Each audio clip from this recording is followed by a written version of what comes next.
Shy Sports Live as we have opening day here on Shy Sports Live between your Chicago Cubs and the Washington Nationals. Want to thank everyone for tuning in.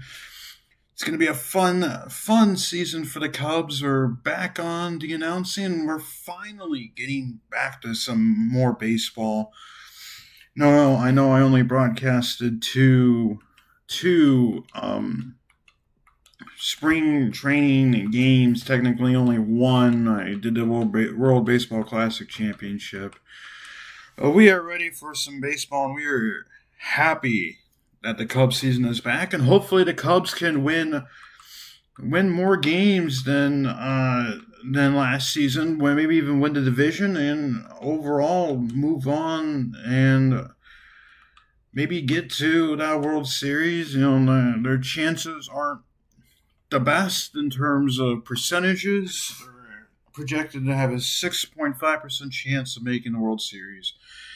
But that doesn't matter once you get through this entire season. Numbers will change, lineups will change, teams will change, players will change for better, for worse.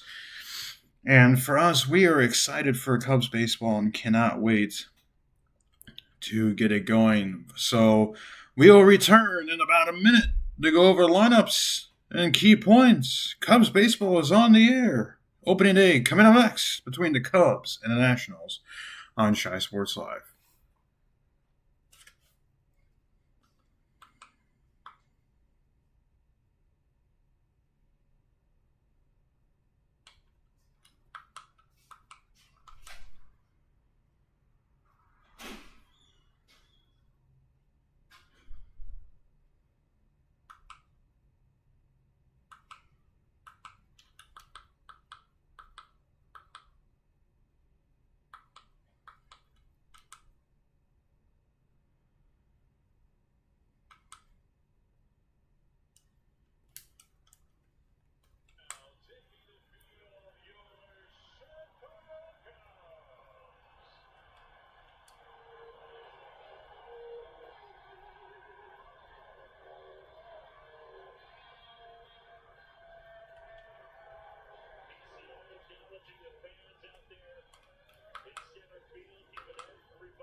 Welcome back here to Shy Sports Live. First pitch battery to start. Matthew Boyd is going to be on the mound for the Cubs today. Let's take a look at some lineups. First, for the hitting for the Washington Nationals. Leading off will be James Wood. Hitting second will be Andre Chaparro. Hitting third will be Brady House. Hitting fourth will be Dalen Lyle. Hitting fifth will be Joey Weimer. Hitting sixth will be C.J. Abrams. Hitting seventh will be Nasim Nunez. Hitting eighth will be Keibert Ruiz. And hitting ninth will be Jacob Young. For the Cubs defensive side, left to right field, Ian Happ playing left. Pete Cromstrong playing center. Matt Shaw playing right. Third to first, Alex Bregman playing third. The newest Cub. Dansby Swanson playing short. Nico Horner playing second. Michael Bush playing first. Carson Kelly behind the plate. And like we discussed, Matthew Boyd on the mound getting a shot. So we are set. For baseball, lefty on lefty to get us going. Alan Porter says play ball. Matthew Boyd comes set to check. The first pitch of this 2026 season is a swing and a miss. First strike one, and that is how we get this game going between these two teams. Matthew Boyd, here's the 0-1. Inside corner, that's a strike. 0-2 now on James Wood. Expected to be one of the better players of the Nationals lineup this season.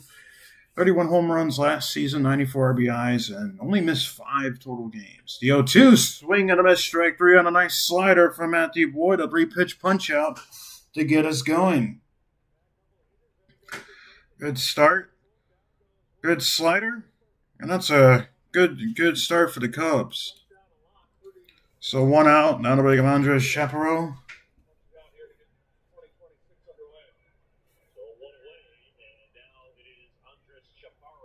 Chaparro. Here is the first pitch from Matthew Boyd. High fly ball, center field. PCA going back on the track. He looks up. He makes the catch on the run right in front of the 400 sign. For the second out, bit of loud contact, but PCA able to run it down. Went 2 outs. That'll bring up Brady House. So 4 pitches, 2 outs for Matthew Boyd. Our keys to the game. Gotta have a really good start for Matthew. And want to see some strikeouts. Want to see some good offense. And for this team, it's played pretty well in opening day in the past few years. I'd like to see that continue. First pitch to Brady House is a strike on 1. Only 73 games last season, 4 home runs. The 0-1. Swing and a miss on a fastball at 95, 0-2. No balls, 2 strikes, 2 outs, top of the first. The 0-2. Off the play, ball 1.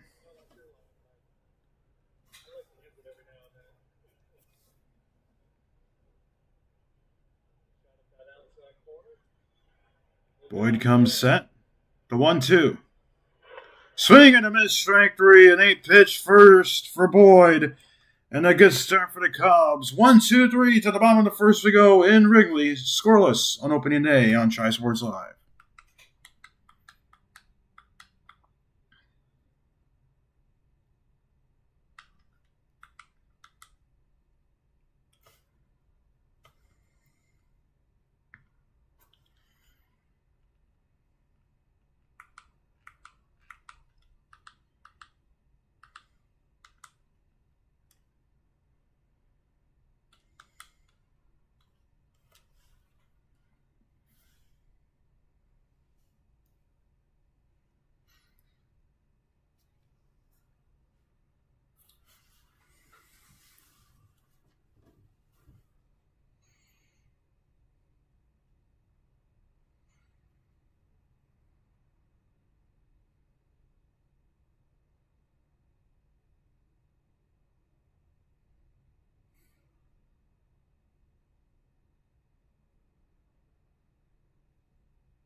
Welcome back to the bottom of the first on ChiSportsLive. To go to the Cubs lineup. Bush, Bregman, Happ, PCA, Horner, Kelly, Ballesteros, Swanson, Shaw. Right out the starting 9 and hitting for the Nationals. Defensively, left to right, James Wood, Jacob Young, and Joey Weimer. Third to first, Brady House, C.J. Abrams, Nasim Nunez, and Andres Chaparro. Gibby Ruiz behind the dish. And Cade Cavalli, the 22nd overall pick of the 2020 draft, did not play really in the last couple seasons. First pitch is a wild pitch from Cavalli. It's a ball to the back screen. It's 1-0. So here's Michael Bush stepping in. Cavalli comes set. The 1-0. Fastball in the corner. That's a strike called by Alan Porter. 1-1. Quick top of the first, Matthew Boyd. Only 8 pitches. Got 2 strikeouts and a pretty well hit fly out by Chaparro. 1-1. That's fouled out of play. 1-2 now on Michael Bush. Bush, a really good power hitting leadoff hitter for the Cubs. Alex Bregman the newest Cub, is on deck. Cavalli comes set. Here's the 1-2. Check swing, ground ball against the shift down the line. It's a fair ball. Bush is going to make the turn. He's going to have the second. The throw from Wood is late. And Michael Bush, a little half check swing double down the line, gets the Cubs offense started here in 2026. A 77.6 mile per hour exit velocity. This here is Alex Bregman. And a big ovation from the Wrigley crowd here.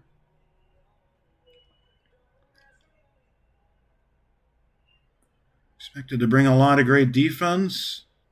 Contact. First pitch. Inside the Bregman. Already a chance for the Cubs to get a RBI and a run with a runner in scoring position. This is exactly what the Cubs want here.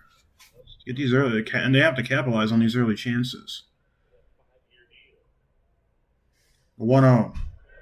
Inside 2-0. This is a 5-year deal. First year of a 5-year deal for Alex Bregman. And if you're Alex, you're probably just trying to hit this one to right center field. Make it easy for Bush to score. It's your first RBI of the season, the 2-0. And that's off the plate, but we're going to have a challenge already. Looked like it was a strike according to the box.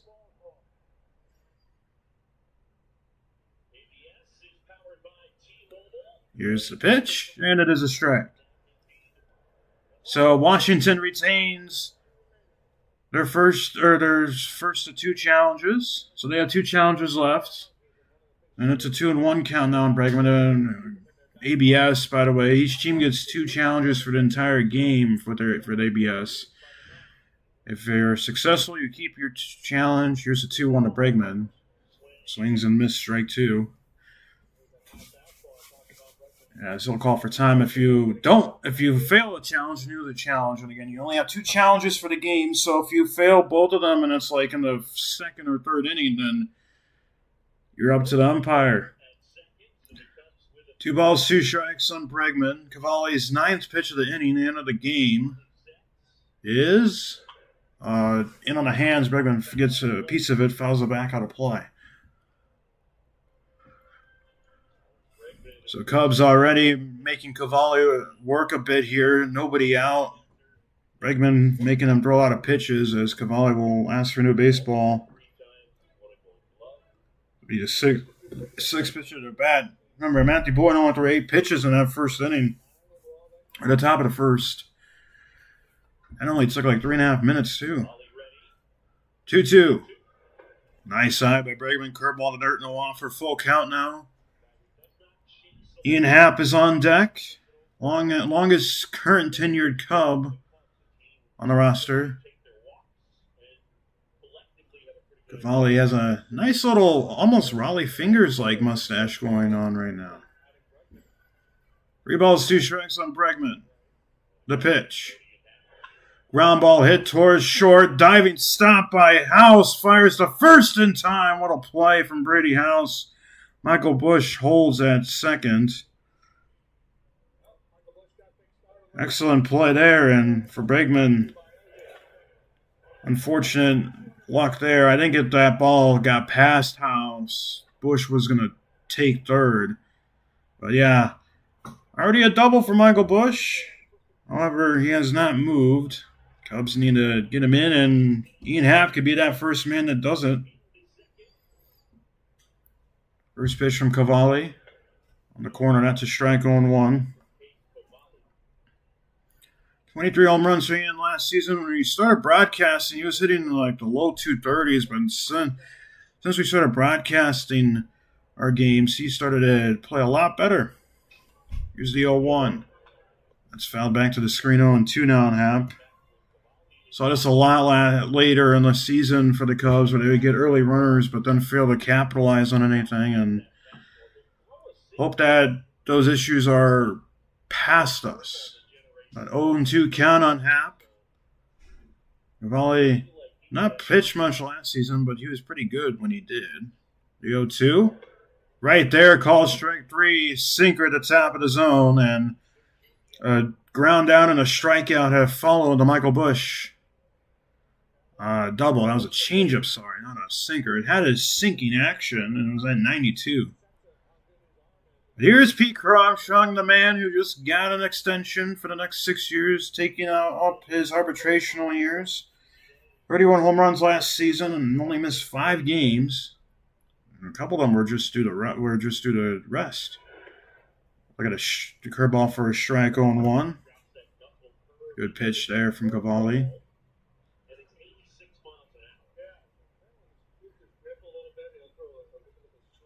Alan Porter, usually a really good home plate umpire. A veteran now. Here's the 0-1. Curveball, that misses just high. 1-1 now.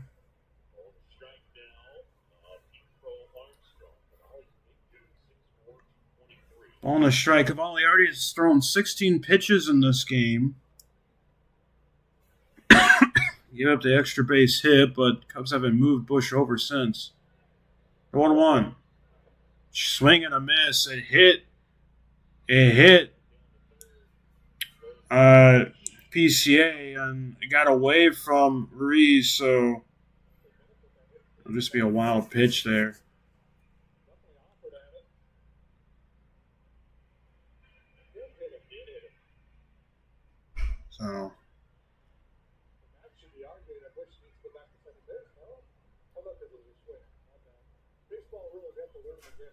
So swing and a miss. 1-2 now on PCA.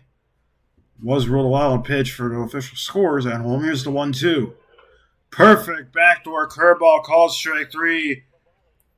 Cubs get a leadoff check swing double for Michael Busch, but 2 strikeouts on the ground now. They don't score. So the second we go in Chicago. Scoreless on ChiSportsLive.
Welcome back here to ChiSportsLive. Cubs and Nationals scoreless. And for Matthew Boyd, 2 strikeouts in the first inning, striking out cancer. That's a big thing. $241 will be donated by AbbVie for every Cubs strikeout at Wrigley Field. So that's excellent there. And that's already $482 donated by AbbVie. Here is Dalen Lau, first pitch to Matthew Boyd, swinging a miss on a fastball top of the zone, strike 1. Boyd only threw 8 pitches in that top of the first inning. He struck out 2. He gave up a loud contact to Chaparro. And another swing and a miss from Lyle. .299 average last season, only 91 games. Did deal with a knee injury, but he has played pretty well. He's young, and he's expected to be the everyday DH for them. He can hit lefties pretty well, too. Here's the 0-2 from Boyd. Fastball sliding to right field pretty well. Going back is Sean making a catch. Leaping on the track for the first out. Oh, how about that, Matt Shaw? Playing right field, partly because of the injured Suzuki. Doesn't play the outfield that much, but He was able to get it out when that ball was smoked, and it was dropping a lot faster than Shaw realized, and he probably thought he had a lot less room than what he actually had out there in right field. But he made a nice catch. A little scary, but Matthew Boyd has picked up his fourth out. 4 up, 4 down now. There's a swing and a miss from Joey Weimer. That's strike one. Joey's trying to smoke that on the waveland. They'll take a timeout. So 12 pitches, 4 outs for Matthew Boyd. That's 3 pitches per out, which is a really excellent pitches per batter situation there. And fastball misses up on Weimer, 1-1. For Boyd, probably going to try and get through 6 innings today. Here's the 1-1. That ball's absolutely tattooed to left on the line. If it's fair, it's gone. It is fair, and it is gone. I think that was a changeup, and Matthew Boyd gets cranked on that changeup. And Joey Weimer has given the Nationals the first home run of the season. 110.5 miles per hour on the exit velo. That almost went on to Sheffield. That was a changeup just below the knees, and he absolutely smoked that to left. And that almost went on to the street. 398 feet on the distance. Here's C.J. Abrams just off the plate for ball one. So Matthew Boyd is giving it the first run of the season. It's a home run. Here's the 1-0. Swing and a miss and a nice slider from Boyd, 1-1.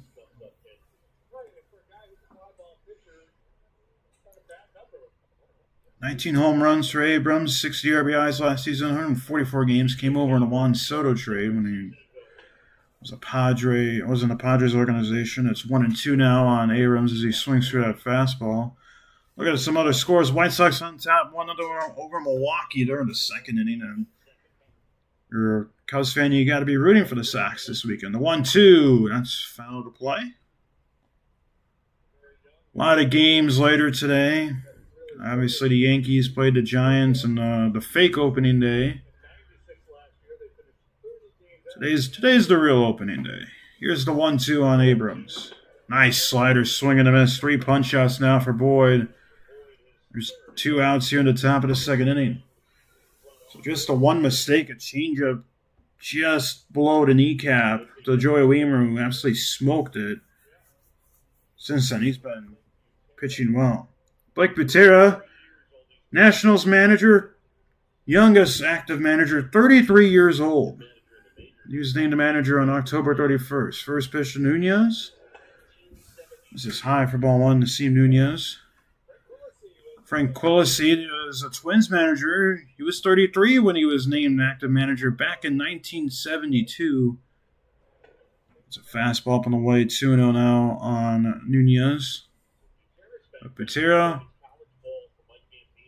I think it was at the White Sox organization last season. Here's the 2-0.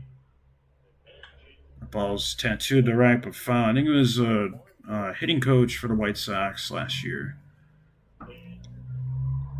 But he's younger than 102 active players on rosters. That includes 5 Cubs players. Here's the 2-1. Swing and a miss. Good fastball from Boyd. 2-2 now on Nasim Nunez. 2 balls, 2 strikes, 2 outs. Top of the second inning, the pitch. Foul back to the screen.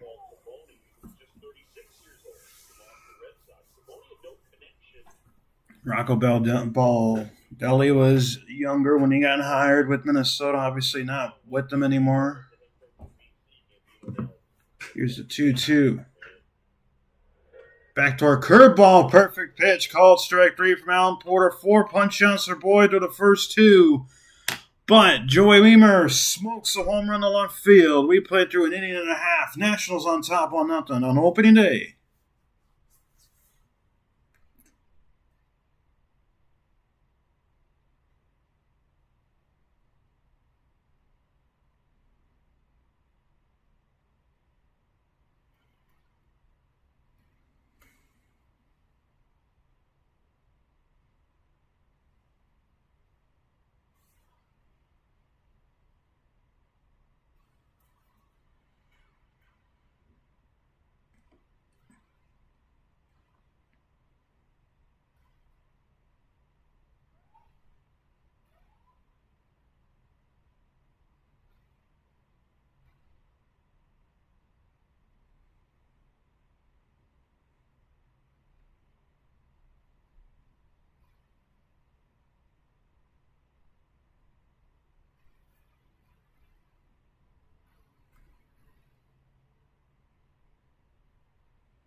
Welcome back here to the bottom half of the second inning. Nationals on top 1-0 early over the Cubs after the Joey Wiemer solo home run. And the top of the second inning, Nico Horner stepping up to the plate for the Cubs. Cade Cavalli threw 18 pitches in that first inning, but did not give up a single run. Only gave up the one extra base hit, which was unlucky for him. It was a check swing doubled on the line for Michael Busch. Fires a first pitch curveball for a strike to Horner. The Cubs, they're gonna start looking for that pitch because that was very hittable. Horner, a very patient hitter, but the more power guys should be looking for that pitch. Here's the 0-1 to Horner. Goes back to it again, but it spikes in the dirt. No offer from Horner. 1-1 now. Wind is blowing up the right field. Ball on the strike. 20th pitch of the game for Cavalli was just thrown. Here's the 1-1. Just a touch high. 2-1 now on Horner. WAR last season, Nico Horner and Pete Armstrong had at least 6. Horner had 6.2. Christopher Sanchez led the NL and WAR 0.2 ahead of Ohtani and 0.3 ahead of Skeens. The 2-1, that's fouled back off the bricks, and it's 2-2 now. So for Horner, or for Sanchez, he pitched pretty well, and he's young. He's really young. I think he's 25 now, if I remember correctly. Let me pull this up. Oh, no, sorry, he's 29. I was thinking of a different pitcher. Swing and a miss, strike 3. Horner goes down swinging on strikes. And for pitching for Cavalli, that's his third punch out. Boyd has 4 strikeouts, so 7 strikeouts between the two pitchers. The home on the opening weekend series, March 26th to 29th, that is today through Sunday. Obviously, tomorrow is an off day for these two teams. Of course, we will not be broadcasting Saturday and Sunday's game. Here's the pitch to Carson Kelly. That catches inside corner for a strike due to other important commitments, but we'll be back on there Monday, so we will not finish out the series after opening day, but that being said, we'll still get a lot of games this season broadcasted. The 0-1, Kelly is this one high towards right center field in the gap. Wiemer, it'll make the catch on the track for the second out. It's clear to tell that these outfielders and right and center field are kind of having a tough time tracking the ball in this Chicago sky. 102 miles per hour off the bat. And since the double for Cavalli, he's really settled in nicely. As here's Moises Ballesteros, designated hitter for the Cubs today. First pitch from Cavalli. Backdoor curveball misses for ball 1. He is the Cubs' #1 prospect. And since 2011, Ballesteros, Shaw, and Horner are all #1 prospects with an opening day start since 2011. There's a backdoor curveball for a strike, 1-1, and now on Ballesteros. 298 last year, 20 games, 2 home runs, 11 RBIs. Hit pretty well in his limited appearances. Mainly a September call-up. Here's the 1-1. Misses high and a change-up, 2-1 now.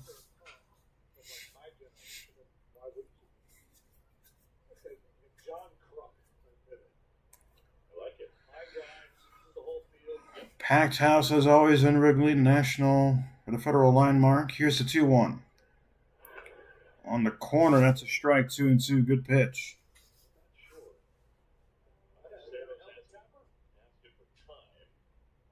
Two balls, 2 strikes, 2 outs. Bottom of the second inning. So he pitched number 30 for Cavalli in his start. Pitched pretty well. Here's the 2-2. Curve, that's just slow. Cavalli started to walk off, but that did look a touch low. Full count now on Ballesteros. If he reaches, it'll be Swanson next. 3-2. Swing and a miss, strike three. Fourth punch out for Cavalli. Cubs go down in order 1-2-3. To the third we go on ChiSportsLive and open today, one of the Nationals.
Welcome back here to the top of the third inning here in Chicago. Matthew Boyd, 25 pitches through 2 innings, just the 1 hit and the 1 run.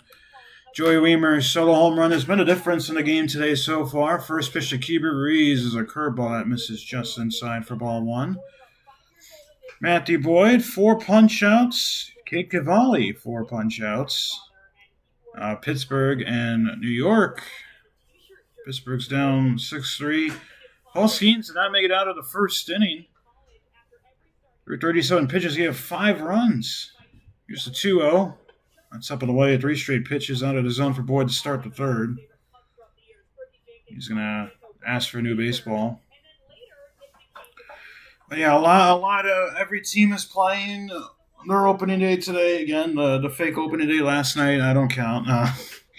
But yeah, 3 balls and a strike, or 3 balls, no strikes on Ruiz. Here's the 3-0. And catches the corner for a strike. 3-1 now on Cade Ruiz. If he reaches, Jacob Young, the 9-hole hitter, will be up next. Here's a 3-1.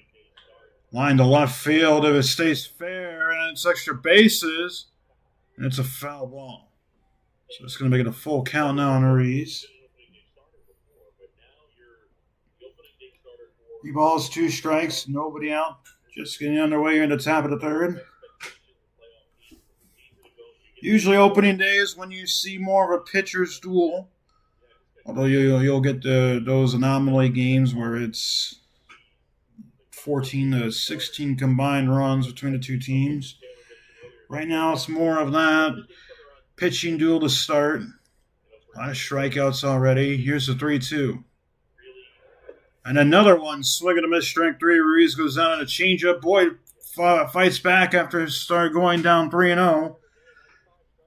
Fires in 3 straight strikes, and that's 5 punch-outs for Matthew Boyd to start the opening day through 8 hitters. Just that one mistake against Joey Wiemer. That didn't happen. You could have had 6 strikeouts or just in general a perfect game still going. First pitch to Jacob Young. That misses up and away for ball 1. Cubs again going to be trying to win the division this year. And they're projected to win less games than they won last year, which is not surprising initially. That was a changeup. That was an interesting pitch. That pitch was on the inner third, but it curved back over to the middle of the plate. Here's the 1-1. Swing and a miss. Good high heat. Young is behind it. It's 1-2 now. 34 pitches for Matthew Boyd. Outs above average in center field. Pete Groshog led the MLB with 24. Jacob Young, the batter, at 14. Sidney Raphael and Victor Scott, second, behind PCA. Here is the 1-2 to Young. Swing and a miss, strike 3. That is 6 punch-outs for Matthew Boyd now. And that was at 95. Really good start for the lefty. I got James Wood. He struck out swinging to start the game. I mean, Boyd's well on his way to that Shane Bieber's 2020 start where he had 14 strikeouts, 7 innings. That's a curveball, top of the zone. That's a strike, 0-1.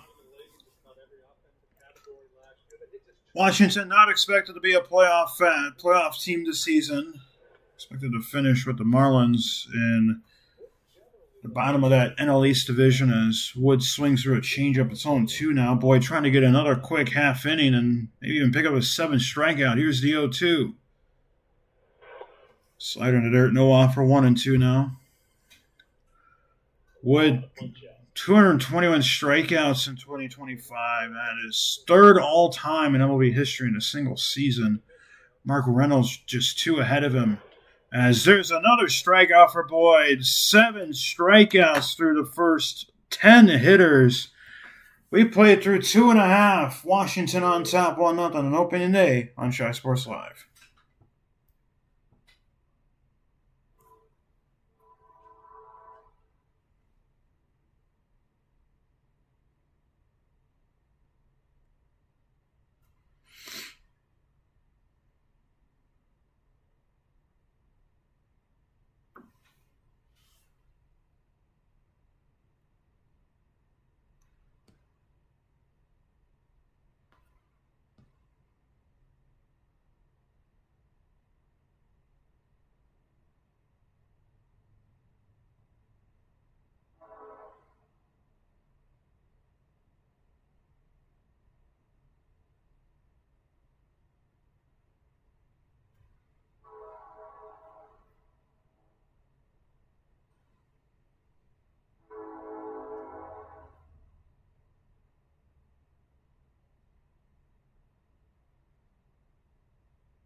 Welcome back here to the bottom of the 3rd at Wrigley Field. On opening day, 1-0 Nationals through the first 2.5 innings of play.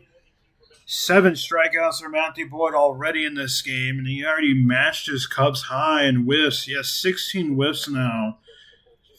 And that is probably going to continue with the way the Nationals are swinging their bats right now. As here's Dansby Swanson, first pitch from Cavalli.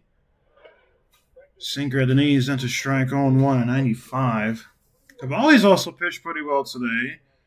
He has 4 strikeouts, 1 hit, which was that check swing double from Michael Busch.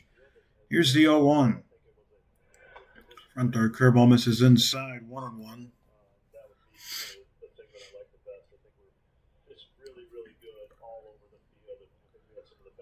A lot of ones today. 1-0, 1-1 count. Both teams have 1 hit.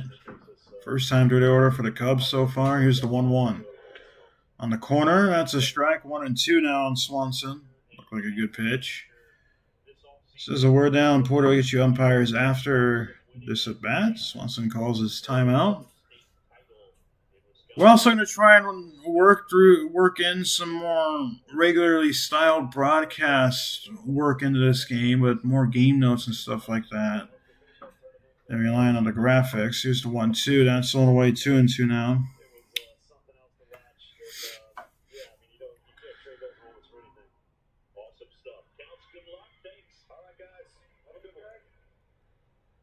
Right, 2 balls, 2 strikes.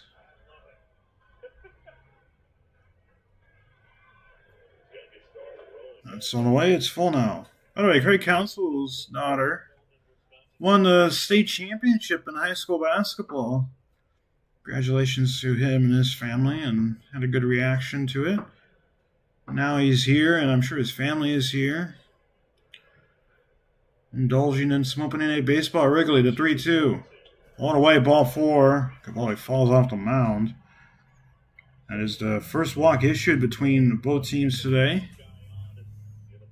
And decent speed aboard now, and that'll bring up Matt Shaw. Sophomore season player. He hit the ball well for power, and he was pretty good defensively. He did not hit for average last season. Hopefully that'll change where he could hit more for average this year. First pitch to him is a curveball. Catches inside corner for a strike. 0-1 now. But yeah, Seiya Suzuki, the first guy. He's on the IL right now, 15-day IL. Pickup attempt to first, spikes it, and that's going to get past Chaparral. And heading to second is Swanson. That is going to be an error on Cade Cavalli.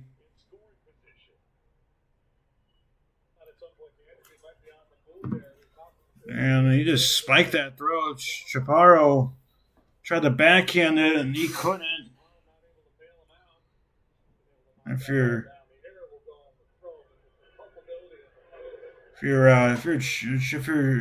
Chaparro, you probably should have just got your body in front of it. But now that gives a chance here for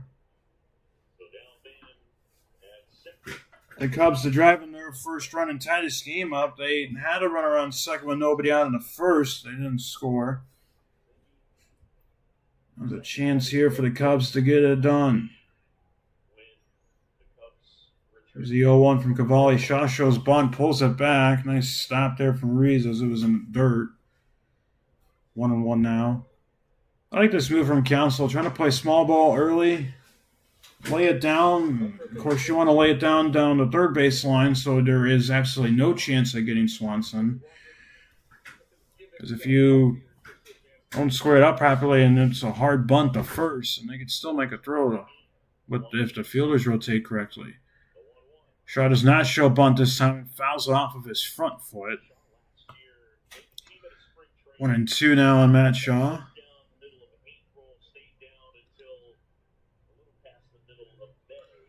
Shaw did break camp last season with the Cubs, but didn't come back up. But was sent down in April, and I hit off of the inside of his left foot. He went down to AAA after breaking camp to get his swing back and do better.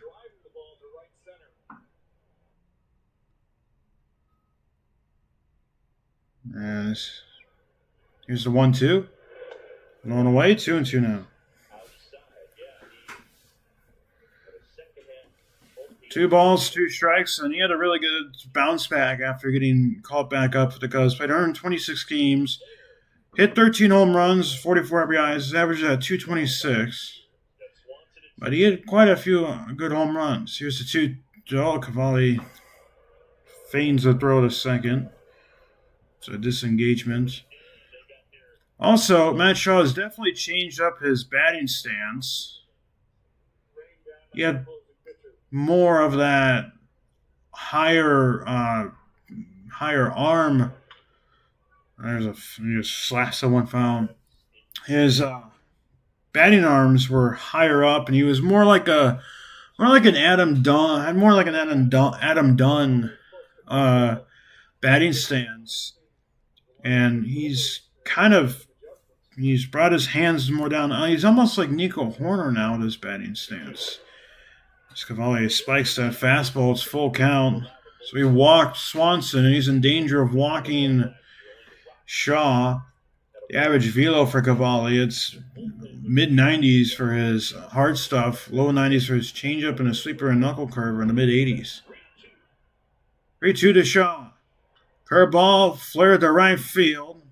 Weimer tracking it and has to go far to his left, makes the catch. Swanson tags up, and that's the third, so the tying run is 90 feet away. So although Shaw didn't drive in Swanson, he still got the job done with a tag up.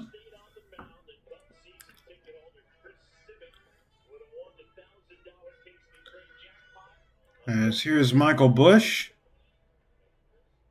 1 for 1 today. Doubled on that weird check swing to left field.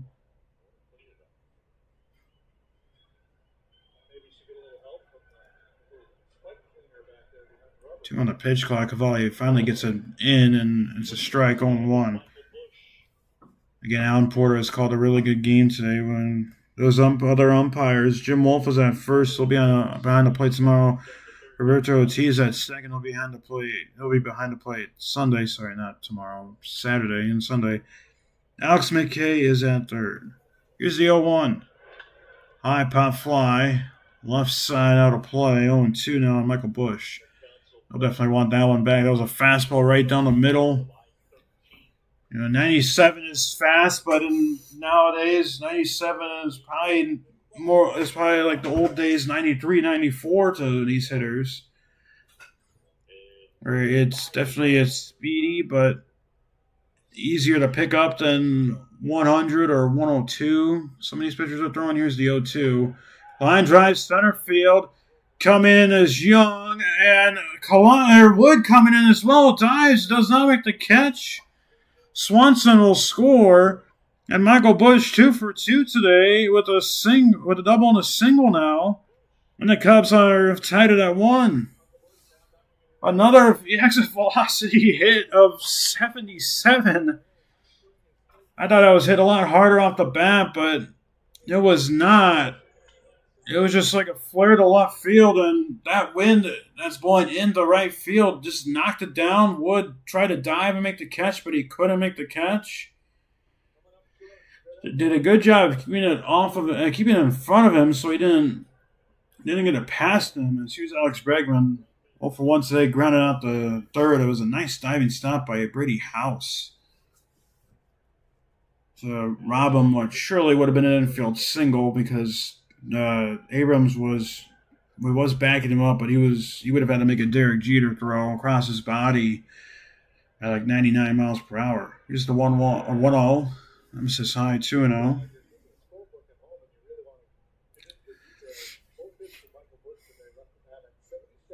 "49 pitches for Cade Cavalli." This will be the half-century pitch right here. Here's a 2-0. Nice sinker in there for a strike, 2-1.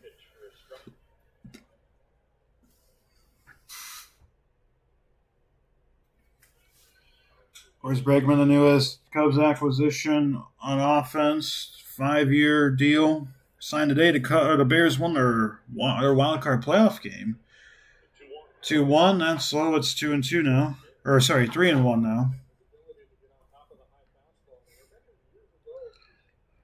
And if you're Bregman, you're just looking to just shoot this again, shoot something out towards right center field. I mean, with the way the wind is blowing this baseball, I mean, everything hit up in the air, especially on the line, seemed borderline impossible to properly track. And that fastball misses inside, ball 4. Another walk issue from Cavalli, his second.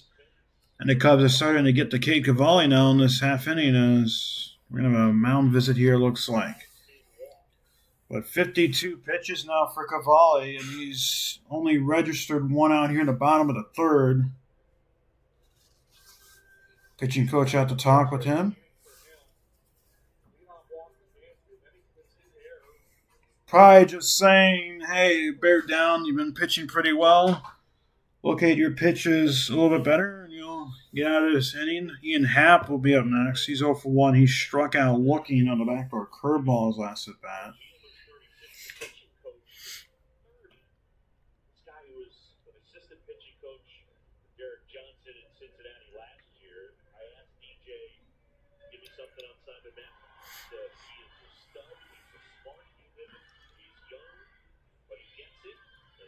So Happ 0 for 1.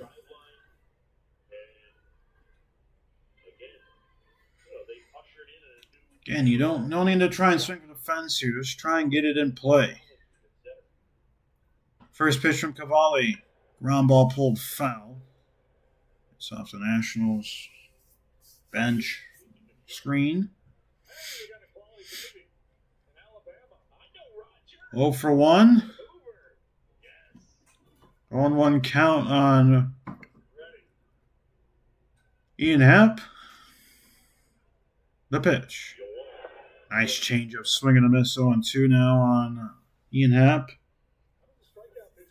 Cubs did a good job to get to Cavalli to get a run, but a couple uncompetitive pitch swings there from Happ. Trying to get on base, and he swings through another changeup. Good pitch again from Cavalli. A little higher and long, but maybe a better pitch to hit, but he gets them early on it. That's 5 punch-outs now for Cade Cavalli. When the Cubs walk it off at Wrigley Field, you can win a trip to Circle Resort in Las Vegas, Nevada. In order to sign up for that, go to Cubs.com. Pete Armstrong up next for the Cubs, 0 for 1 today. Struck out looking, chops this one. Through the holdout to get through. Making a turn and heading home is Michael Busch to throw. It is offline. Heading to the third is Bregman, and he'll get tagged out. And that'll in the bottom of the third. But the Cubs do take the lead. 2-1 Chicago. Thanks to Pete Armstrong's RBI single. To the fourth we go in Chicago. 2-1 Cubs on opening day.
Welcome back here to the top of the fourth inning. Andres Chaparro will lead it off for the Nationals, 0 for 1. Backdoor curveball from Matthew Boyd misses off the plate. Boyd 40th pitch was just thrown there, and he has 7 strikeouts, 16 whiffs. Not to strike. 1-1. Thought Chaparro might have tapped the helmet there. Looked low, but he doesn't. On the strike. Line drive, right field. Tailing, that's going to get over the head of Shaw for a base hit off the ivy. Chaparro still on his horse. He'll stop at second, and that is a leadoff double for Andre Chaparro.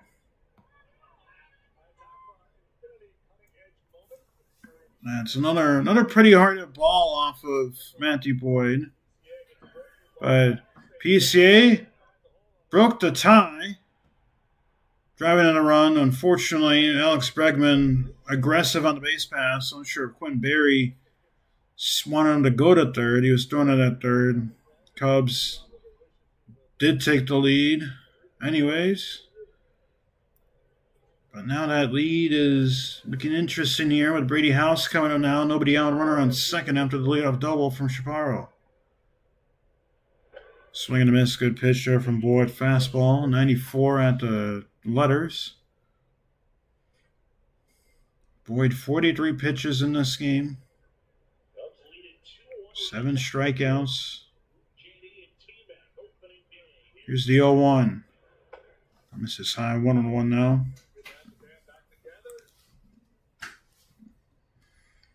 So 5 hits combined between the two teams. There is an error on Washington. That was on Cavalli for his pickoff throw. Here's the 1-1. Just off the plate, 2-1 now. By the way, the White Sox score, it's now 4-1 Milwaukee. Shane Smith was chased out of the ball game in the second inning. So, if you're a Cubs fan, the White Sox aren't doing themselves any favor. There's a swing and a miss. Nice changeup from Boyd. House early on it, 2-2 now. House struck out on his last at bat again. 7 strikeouts for Boyd already. I don't know if he's going to get to double digits. I got to imagine he's going to be looking for that.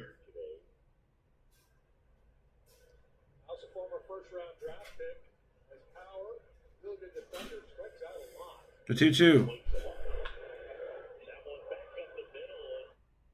Ball hit up the middle, and that is going to be another single. 106.7 miles per hour. And it's runners on the corners now with nobody out. Oh, I almost smoked Boyd in the head. That was scary.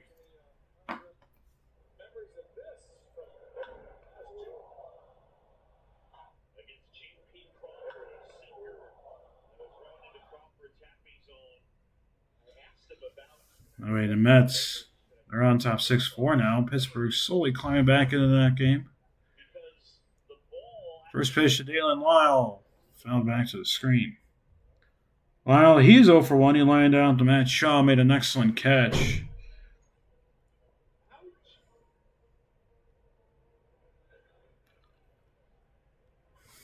Chase Mydroth lit off the season for the Cubs for the White Sox with a home run off of Jacob Mizorowski. Here's the 0-1. Line drive, right field. This is going to tie the game. Matt Shaw cuts it off. And that is 3 straight hits for the Nationals as House heads to third. And we are tied at 2. Another hard hit ball for the Nationals. Seems like every ball put in play for Washington has been smoked. And sometimes a lot of strikeouts might not complement well if hitters are not hitting the ball well. As Tommy Hodavi's coming out to talk with Matthew Boyd. As that is now the 4th hit given up by Boyd. And again, Washington, majority of their hits have been smoked. And Joey Wiemer, the man who's at the plate now, who has a home run, he hit the ball hard off of Boyd back in the second inning to give Washington the early 1-0 lead.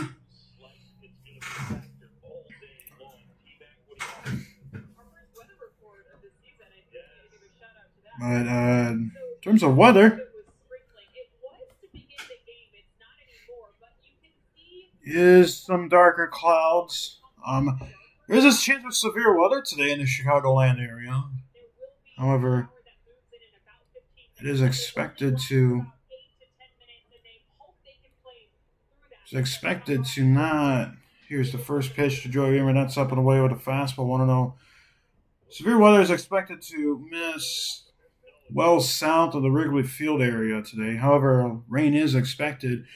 Probably rain a little bit here in the next 15-20 minutes. Don't think it'll be heavy enough to call a delay, but we shall see. That fastball moves aside 2-0.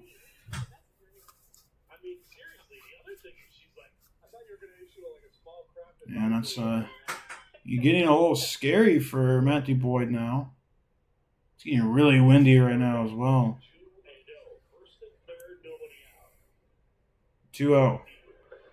Inside, it's 3-0 now on Joey Wiemer.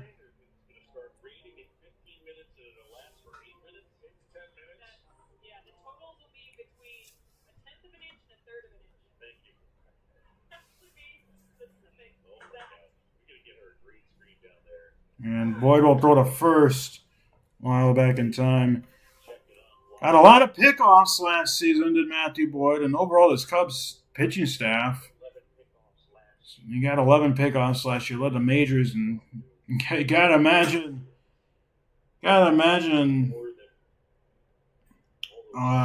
runners know that as Wiemer swinging out of his shoes on 3-0, got the green light, missed it. It's 3-1 now.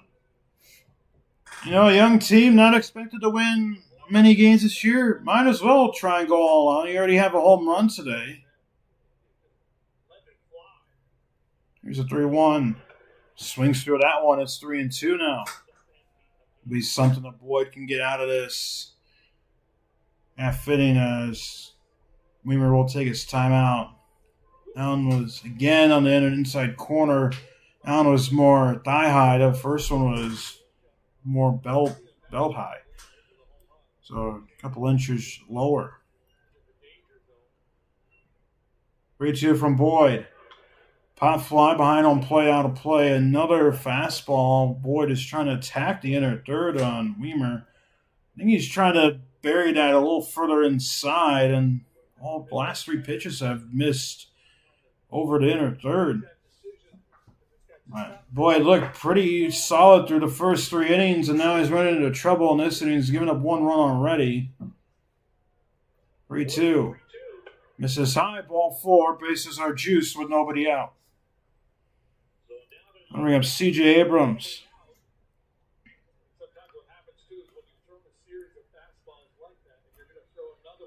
Well, I guess on the bright side for Boyd is he has a lefty Abrams, so if he can induce a double play, that would definitely help. As Ben Brown is getting loose in that Cubs bullpen now.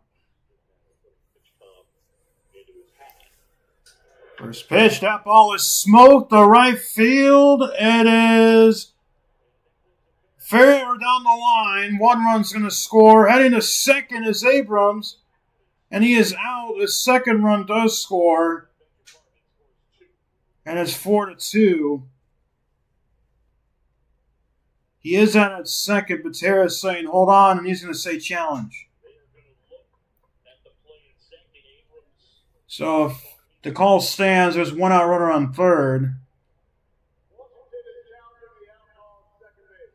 But regardless, Washington is up 4-2 now, and that's going to probably bring Matthew Boyd's day closer to an end. It's a 3-run fourth now for the Nationals. It's their 5th hit of the game, and take a look here. He looks safe. Unless he kept his arm on unless he kept his tag on.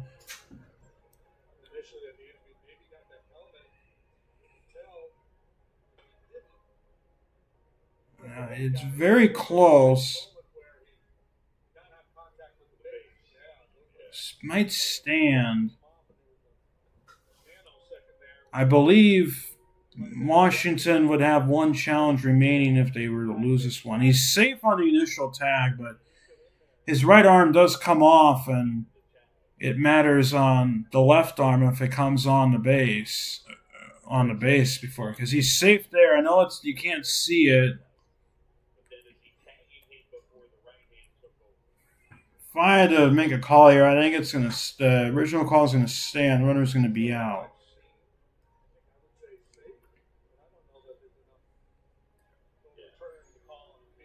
this is one of those where back in New York they would have to split screen some angles right now to take a look. Because the initial tag was on the helmet of Abrams.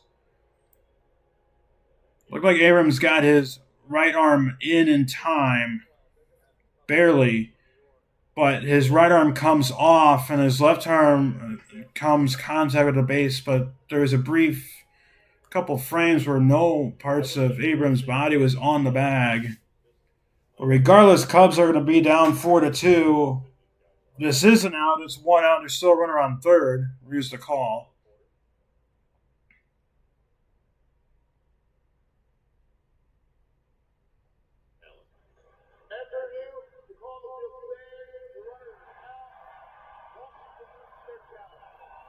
So the call stands. Abrams is out. He does his job. Brings in 2.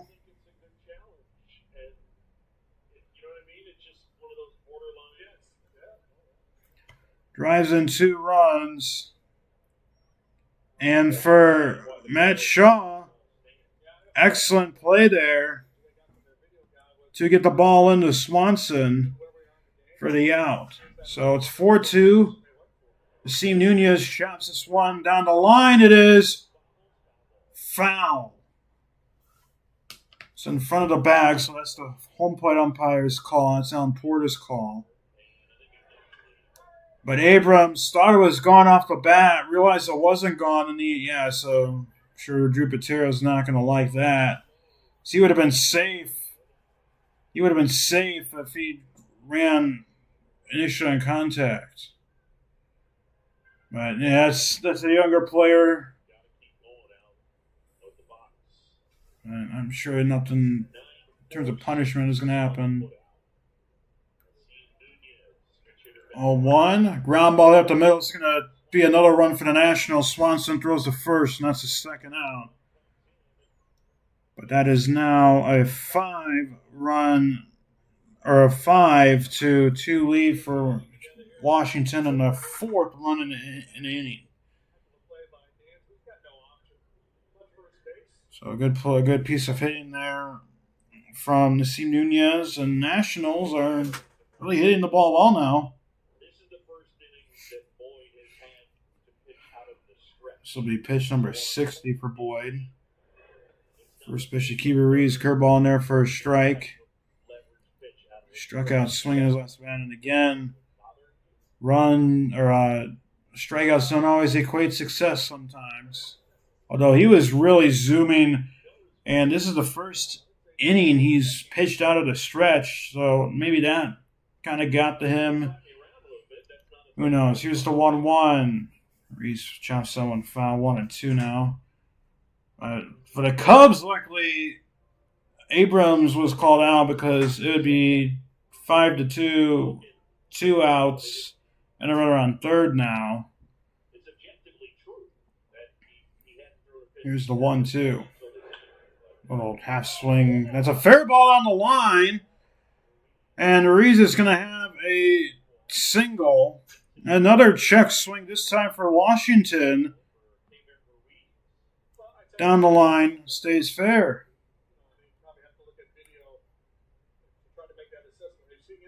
That's tough to tell from that angle. Jim Wolf right on the call there. And that is going to be it for Matthew Boyd as out comes Craig Counsell. And for Boyd, it just gave up his 6th hit of the game. Had a rocking start for the first 3 innings, but the 4th inning has hit him hard. 5-2 Nationals on opening day. We'll be back at this. Cubs trail on ChiSportsLive.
Welcome back here to Chicago Cubs. It's all falling apart for them here in this fourth inning. 6 hits in the game now for Washington.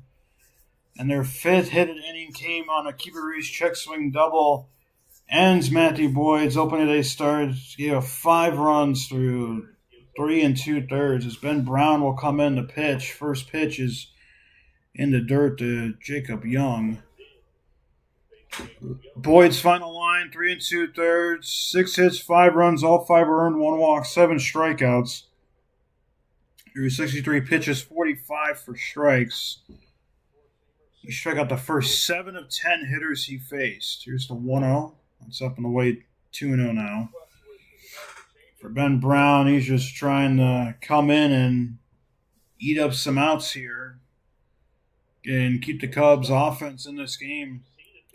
For Cavalli, he's been sitting for a while now, so he might be coming out cold to strike the Young 2-1 now. By the way, New York got another 3 runs in the bottom of the 5th. They're up 9-4 now on Pittsburgh. Here's a 2-1. That's on the way. It's 3-1 now. Milwaukee on top, 4-1 over Chicago. A lot of other games have yet to get going. A lot of mid-afternoon games for teams. Obviously, the night games. I think the Dodgers are playing tonight. There's a fly ball right field. Shaw going back. Does hit well. He looks up, and it's in the basket. And Jacob Young has blown this game open now. It is a 7-2 lead for Washington. And that'll officially put Matthew Boyd's line score is 6 earned runs, giving up 101.9 miles per hour off the bat. And this young national squad is tattooing the ball for these Cubs pitchers today.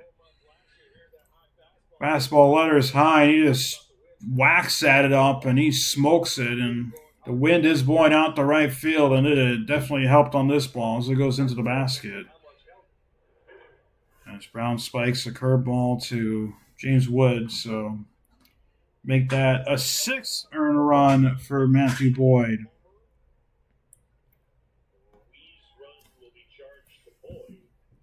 Here's the 1-0. And so it's 2-0 now. There's now 7 hits for the Nationals today. Wood struck out on both plate appearances so far. 2-0. He swung and missed there on a nice curve, 2-1. See, that thing, if you're James Wood, just be patient here. I mean, you're known to strike out a lot. Just if it's a fastball right down the middle, it's a fastball right down the middle. Don't give a strike because you're trying to guess here. So instead of 2-1 or 2-1, it would be 3-0. So he grounds it over to third. Bregman fires just in time for the third out, and Washington lost their challenge, so they can't challenge that. A long half inning where 6 runs score. It's 7-2 Nationals on opening day on ChiSportsLive.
Welcome back here to Wrigley Field. 7-2 lead for the Nationals through 3.5 innings, and it was a 6-run fourth for Washington.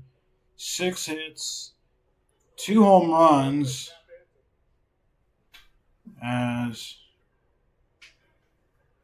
Alan Porter. Here's Nico Horner. First pitch from to Nico. Shows bunt. Pops this one off. It's over the screen and out of play. By the way, it is starting to rain now in Wrigley. And rain was expected to fall soon. It isn't supposed to last long, but it will likely get heavy at some point. Unless it dies out, which is possible. This last thing the Cubs need is going to a rain delay after a sluggish top of the fourth. That's foul to play. 0-2 now on Horner. Cade Cavalli's only giving up 3 hits, 2 runs. He's pitched pretty well today. Cubs would like to get to him for some loud contact. 2 of their 3 hits have been at 77 miles per hour, which are both Michael Busch hits. Check swing double and a little flare out the left center that drove in the first Cubs run. Use the 0-2. Chopper hit to third. 2 hopper. Find the first and getting past Chaparro. That's going to be an error on Brady House. That's error number 2 now for the Nationals. Brady House charged it initially, then he went back. And Chaparro, they might get the error on Chaparro there. He doesn't make the play there. They're going to roll an error on Brady House. Chaparro has not really played well there at first base today. Missed the pickoff attempt, didn't get his body in the way, and doesn't make a good play there. That's a curveball off the plate to Kelly for ball 1. So that is 2 errors now on the Nationals defense. Kelly flew out in his last plate appearance.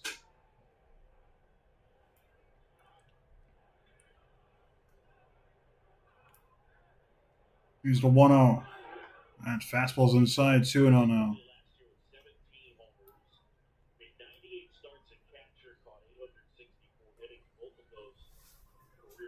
Kelly had a good season in terms of power last year. I think he had 17 home runs.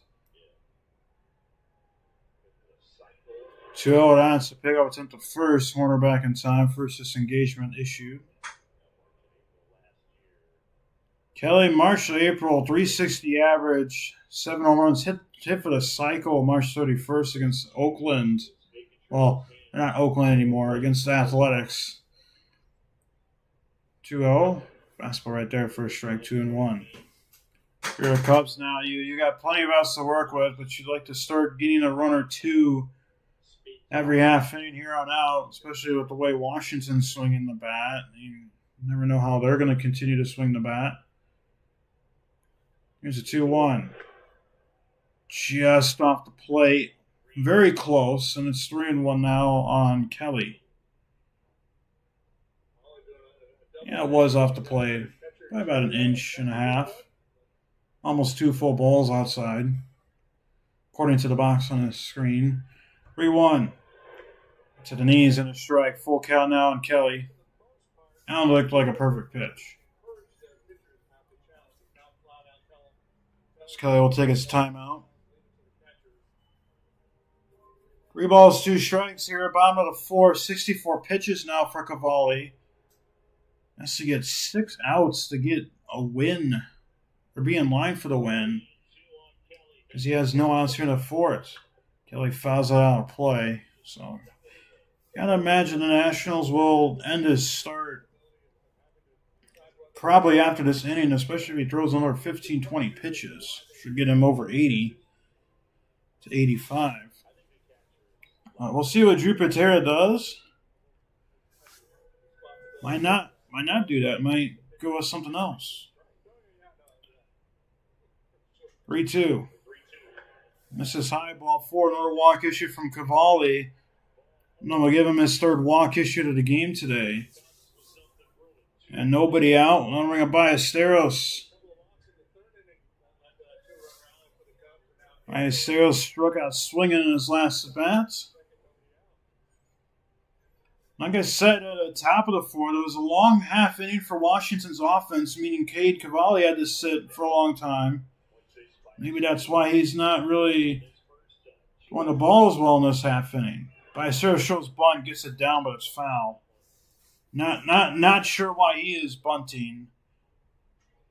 Might have just been to try and catch him off guard.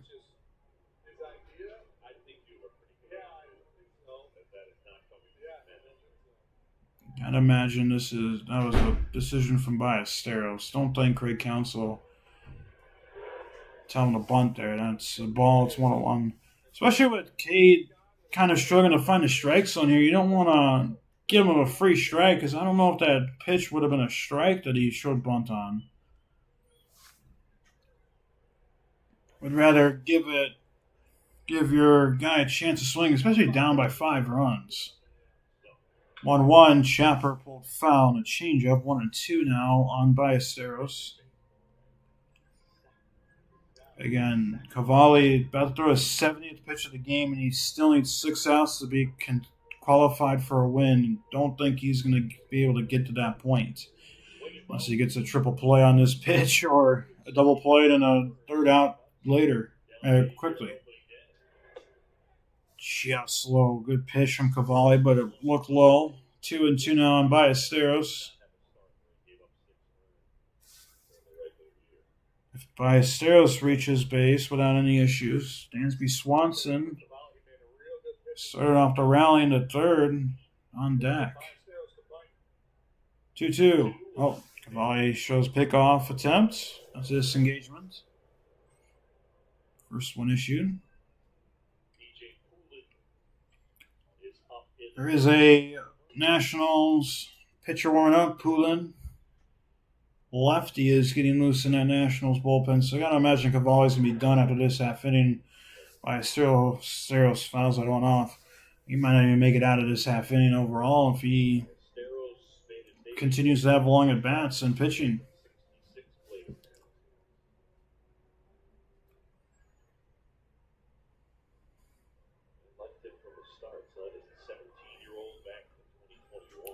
Two-two. And a very good block from Ruiz. International scouting director Louis Alhala asked scouts to save all the swings for Ballesteros. And Louis said, no, you got to full count now. Crowd's starting to get a little loose. 3-2. Chopper hit weakly. Cavalli is only plays going to be at first, and he fires a strike for the first out. Ballesteros at least moves the runners up 90 feet. And with the one out, don't bring up Dansby Swanson. Walked in his last plate appearance, which was last inning. And that was a hanging breaking ball from Cavalli that Ballesteros was on top of. Usually when you have weak contact and you're on top of a pitch like that, you're a little ahead of yourself. It's a curveball blocked by Ruiz, 1-0.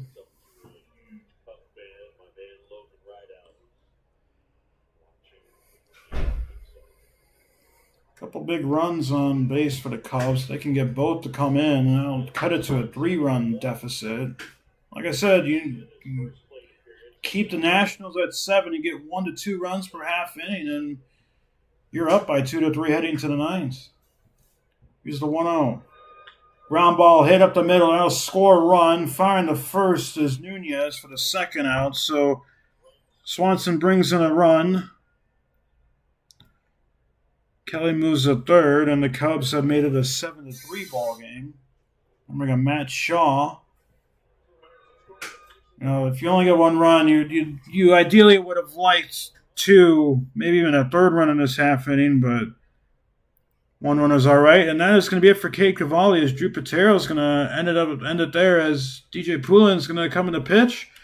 It wasn't the best start for Cade Cavalli, but honestly, it was a pretty good start for him.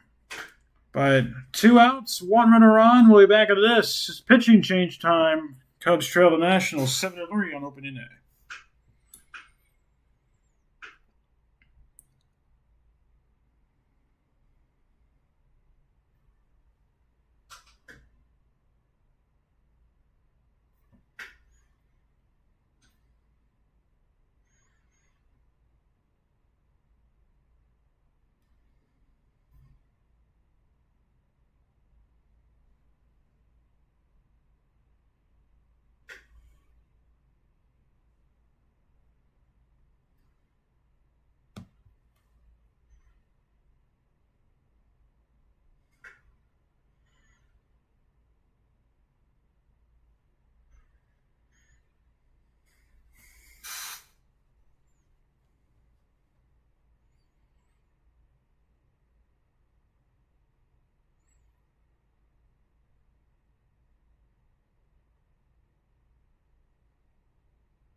Welcome back here to the bottom of the 4th inning here in Chicago, Wrigley Field. 7-3 Nationals on top of the Cubs right now. 2 outs here in the bottom of the 4th inning.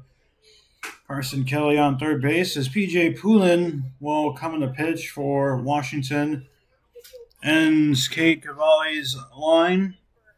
And he'll end with 3 2/3 innings pitched, 3 hits, 3 runs, 2 earned runs, 3 walks, 5 strikeouts. First pitch to Matt Shaw from Poulin is a strike. This is a lefty-righty situation. Cubs seeing a lefty for the first time today. Cavalli, 46 strikes on 75 pitches. Gave up only 3 hits. A 1, golf with that one, pops it off behind home plate. Ruiz will not have a play on it, and it's 0-2 now. Won last season, 3.65 ERA and 28 appearances, 41% ground ball rate, 24.5 strikeout percentage rate. Only 2 runs allowed. But the Nationals had the highest bullpen ERA last season, and kind of crazy considering the Rockies situation. But Washington gave a lot more runs than Colorado did off in the bullpen. No balls and 2 strikes on Shaw. Poulin comes set. The pitch. All the way, good eye from Shaw. It's a changeup, 1-2 now. Some that Shaw might have chased. That's a pitch Shaw might have chased last season.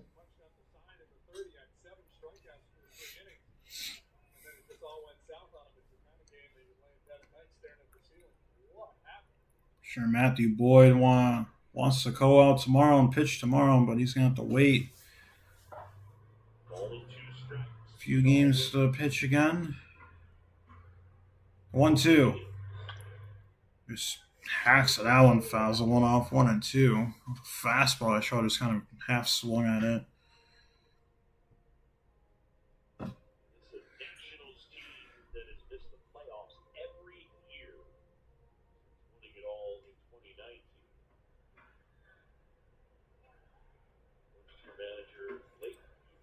Just a 1-2 to Shaw. Again, fouls the one off. I was doing a good job of battling, but they only showed for 3 runs in this game so far, which is a decent amount, but you're down 4 runs. And they were down 5 runs to begin this half inning. They were able to squeak out 1 run. They're trying to squeak out a second run here. A 1-2. Another foul ball to the screen. Shaw with a good battle right now. That was a slider that Shaw got a piece of it. Financial piece of it. Season after the World Series. He was early on it too. Called his timeout, 1-2. Washington 2 errors today. One by the pitcher Cavalli and one by the third baseman Brady House, which occurred in this inning. 1-2. One away, 2-2 now. 2 balls, 2 strikes, 2 outs, bottom of the fourth, 7-3. Pitch number 8 of the at-bat. Pullen's only gone with the fastball twice in this at-bat. It was back-to-back, the fourth and fifth pitch of the sequence. The 2-2. Ground ball hit weakly towards short. Abrams charging, fires the first in time for the third out. Cubs get a run, but they trail by 4. We'll back into this on ChiSportsLive.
Welcome back here to the top of the fifth inning. Cubs trail the Nationals 7-3 on opening day. Already an hour and a half into this ball game. Still 30 outs to play for both teams. Especially for 15 outs for the Cubs, 15 outs for the Nationals. Ben Brown's still in the game to pitch. First Chaparro is a ball high for ball 1. Chaparro.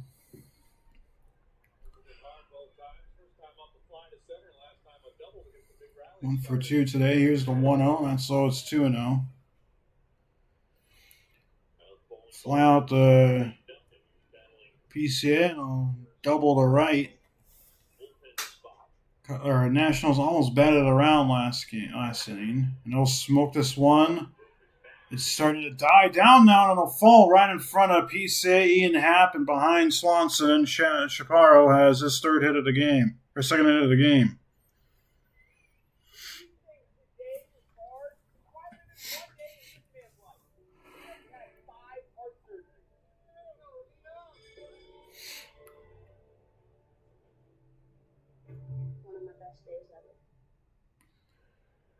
So nobody out. Brady House has an air column today. Looks like a strike. But he singled the center in his last at bat. He has struck out swinging. Committed an error, as I said. It was the 8th hit of the game now for Washington by Chaparro. The 0-1. Right down the middle, 0-2 now in House.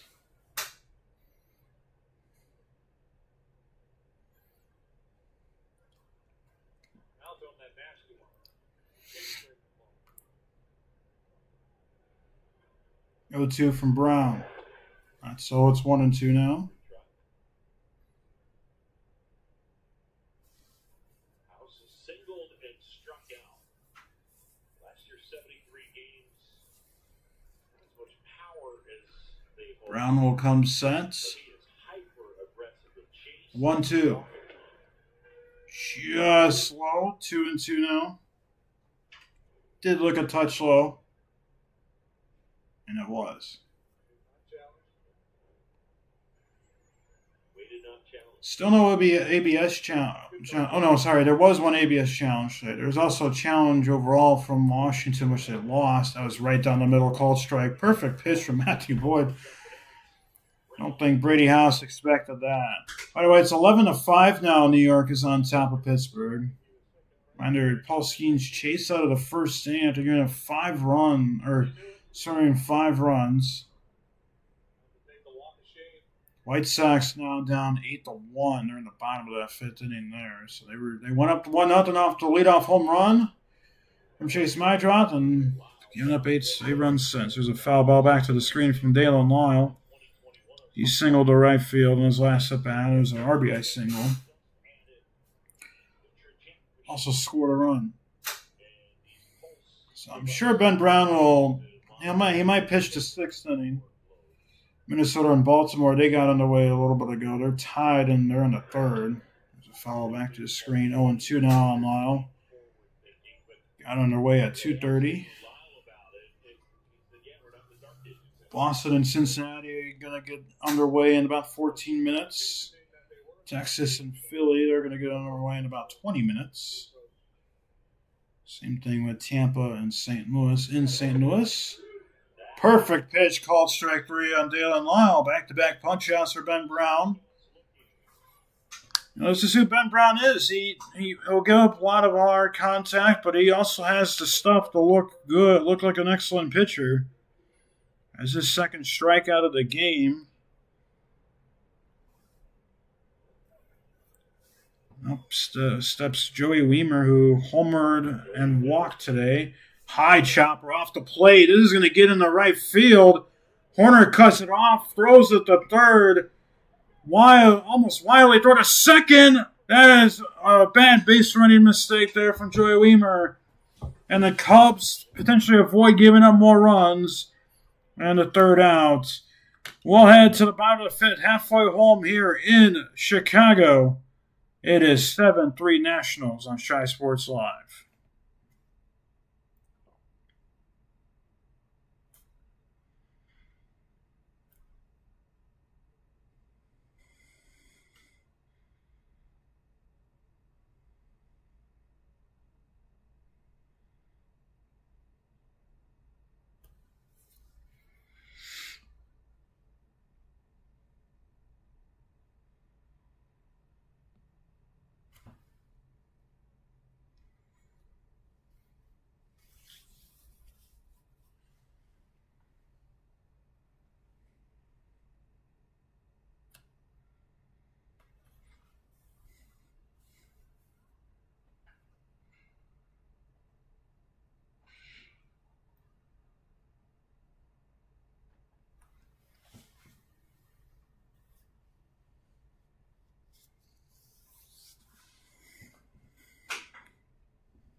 Welcome back here to the bottom half of this 5th inning. Joey Wiemer was thrown out heading to 2nd to end the top half of the 5th inning. P.J. Poulin still in the pitch. Race Michael Bush misses inside with the fastball, 1-0. And a good feint from Dancy Swanson to act like he was going to catch that ball. Forced Wiemer to hold up initially. And at that point, I always tell pit runners, if you hesitate, don't try to advance. And it's 2-0 now on Busch. 2 for 2 today. He's singled, or he's doubled on a 77-mile-per-hour hit, and he's singled on a 77-mile-per-hour hit and drove on a run. And he's also scored a run. Here's the 2-0. It's 3 straight out of the zone for Poulin. It's 3-0. I wonder if Poulin is only in to face Busch. There's a plethora of righties coming up next. There's 2 righties coming up next. And that's 4 straight out of the zone for Poulin.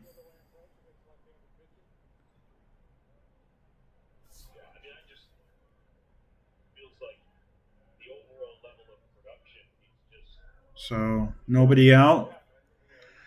Leadoff walks are always bad for pitchers, it seems like, just in terms of like the luck factors. So maybe for the Cubs, they'll get going here. I know we got Alex Bregman 0 for 1 today.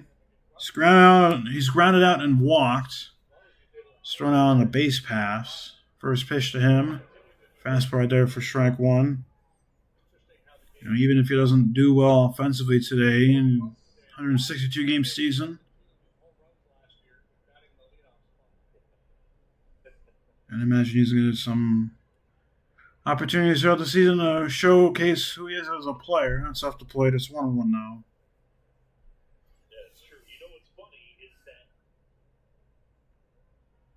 On the strike on Alex Bregman.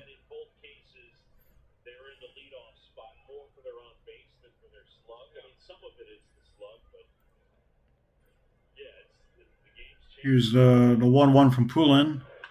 High fly ball tailing out of play. 1-2 now.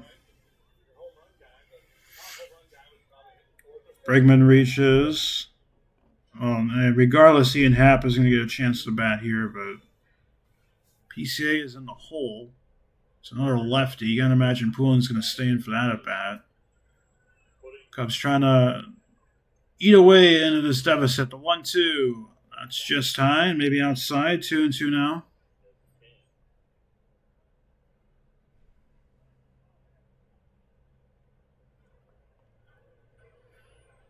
Opening days also like to seem long. All the hype getting into the game, and then once you actually get into the game, then it might seem longer. Bregman pops this one up. Right side. Nunez will make the catch for the first out. Bregman goes down on weak contact. Bring up Ian Happ, 0 for 2 today. A couple strikeouts. One looking, one swinging. Download, subscribe, and stream on the Marquee Sports Network app presented by Miller Lite. Your home for Cubs baseball. Go to marqueesports.com to learn more. And excited to continue bringing you more baseball today and this season. First pitch to Happ is a changeup off the plate, 1-0. 1 out.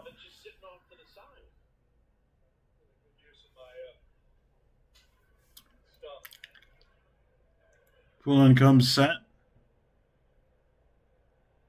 1-0. Change up that slow, 2-0 now.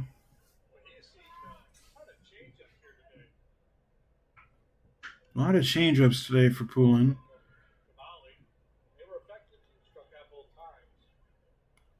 Happ batting from the right side now. 2-0. Line drive up the middle. That is going to fall in front of Young for a base hit. Couple runners aboard now for the Cubs as Happ gets his first hit of the season. And we got Pete Armstrong 1 for 2 today. An RBI single in his last at bat. There's a chance here to drive in another run. And again, eat into that deficit, which is at 4 right now. 20 pitches for PJ Poulin. Can't imagine this is the last hitter he's going to be facing. Don't think Brutera is going to leave him in for Warner or Kelly. Here's the first pitch. Almost hits PCA. Checks his swing. They appeal to third. He did not go, according to Alex McKay. 1-0 on PCA. Drove in 95 runs last season.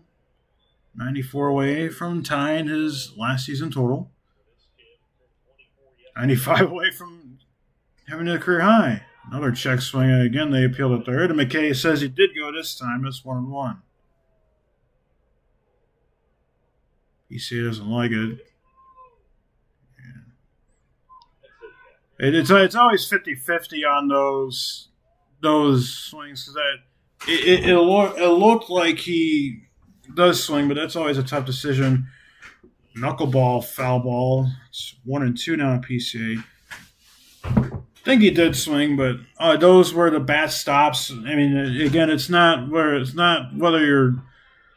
the bat crosses home plate or it really all, and it doesn't matter if your wrists break. It's does the umpire think you attempted to strike the baseball?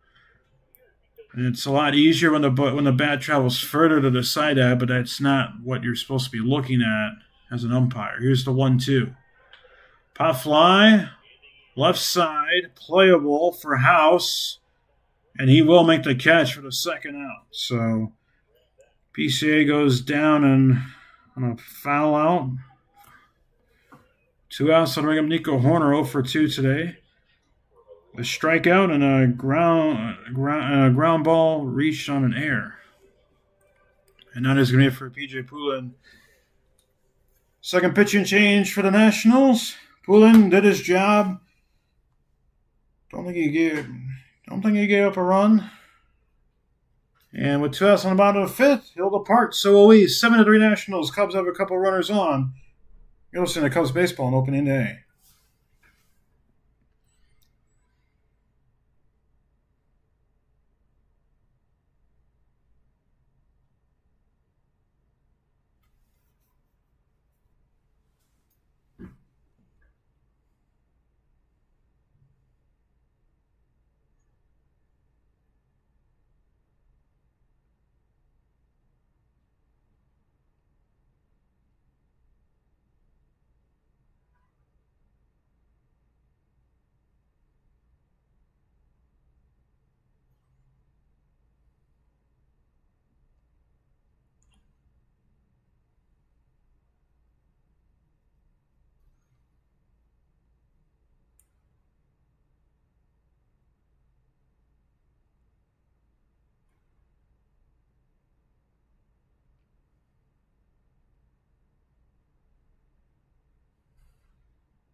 Welcome back here to ChiSportsLive.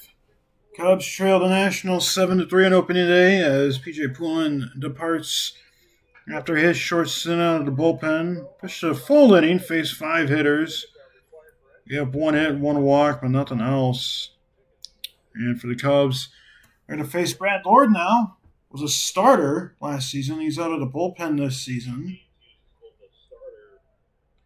Most of the season was a starter, but came out of the bullpen towards the end of the season as there's a foul ball from Horner. 0 for 2 today, a strikeout, and then reached on an air by Brady House. For the Cubs, they like to get a run here as Horner will take his time out. Usually does whenever he sees a first pitch strike. Horner has scored a run. Here's the 0-1. Ground ball hit towards short. Abrams backhands it, fires to second. And he just gets Ian Happ for the third out. Cubs are waiting to challenge. Looked like he did get him out in real time. Counsel still holding up the hand, and he says no challenge. So Cubs strand 2. They don't score. To the 6th we go in Chicago on opening day, 7-3 Nationals.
Welcome back here to the top of the 6th inning in Chicago. Cubs memorable moment, of course, 10 years ago this season in November, the Cubs won the World Series. Crazy to think it's been 10 years since the Cubs won the World Series. Ben Brown in for his 3rd inning of work. There's a curveball for a strike. The C.J. Abrams single drove in the run, but was thrown out at second in his last at-bat. That's a changeup out to play from Brown. It's 1-1 now. Wonder if Counsell's going to take him out after this inning, unless Brown struggles to strike at the top of the zone. And Abrams is going to have our challenge. We're going to have our 2nd ABS challenge today. Cubs have not had an ABS challenge yet today. First one was successful. This one is also successful. So the Nationals have won both of their ABS challenges so far. I missed up by 0.7 of an inch. That was a curveball, so that was a little easier for Abrams to judge if that was higher or not for us to challenge. I'll swing at a miss strike too. She drove in 2 runs on that line drive down the right field line. And for the Cubs, lucky that he was thrown out at second because Nationals probably would have scored another run. Ground ball hit towards second. Bush late to get to the bag, but gets there in time. Horner makes the play for the first out. So Brown, since the home run, has really settled in. He's gotten 5 outs now out of the bullpen. So here's Nasim Nunez. 0 for 2 today. Strikeout on the ground out.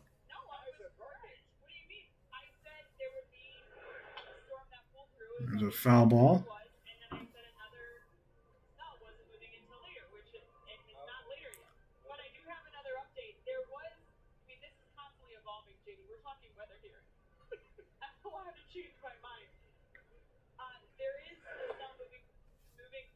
And so it's 1-1.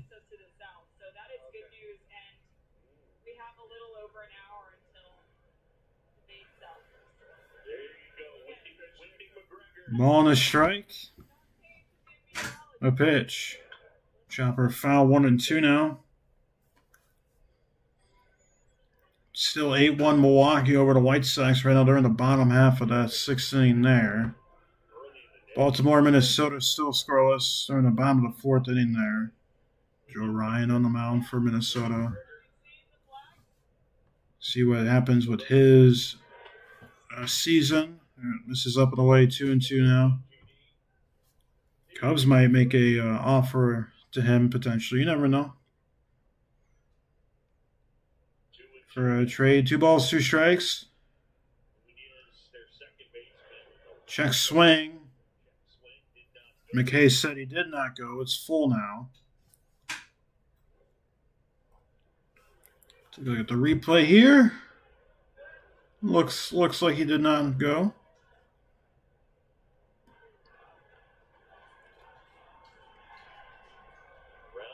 3-2.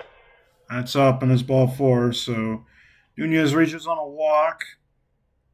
It's Brown's first walk he's surrendered today.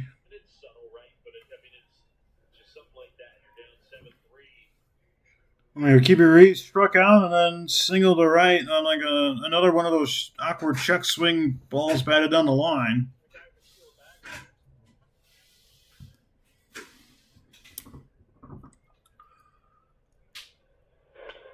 Fastness is up and away for ball 1. 33 pitches now for Ben Brown. He is a starter being converted to a reliever, so gotta imagine Counsell's leash is going to be a little bit longer with him unless he really gets it hard. Nunez is running. Throw to second from Kelly is offline. That was also a ball, so it's a stolen base for Nunez.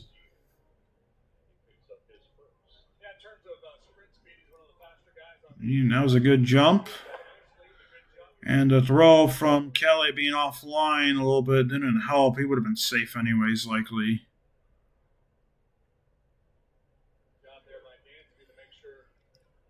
2-0 from Brown. That's a backdoor off-speed pitch for a strike, 0-1. There's that. Year 7. Dansby's baby. 2-1. Love this. Here's the pitch. That's fouled out of play. That was a fastball right down the middle. So I was talking to him about Old Faithful this morning. Every year he gets about 3 to 4 gloves. 2 balls, 2 strikes. Glove up, and within moments he knows yes or no whether the glove's got a chance. So this year he was sent for, picked 1. 2-2. That's another slapped foul ball. He still says there is a chance this one eventually makes it into game. By the way, the Nationals now have 9 hits on the game. This big glove he's now saying has a I chance. think they had 6 hits in the 4th inning when they scored 6 runs. And everybody in the dugout was joking. So if it wasn't for that 4th inning issues for Matthew Boyd going out of the stretch, If the feel is right, he might move on. this game might be in the 8th or 9th inning by now. There are no other. I would be willing to bet there are no other middle infield. Here's a 2-2. Another slap foul ball from Ruiz.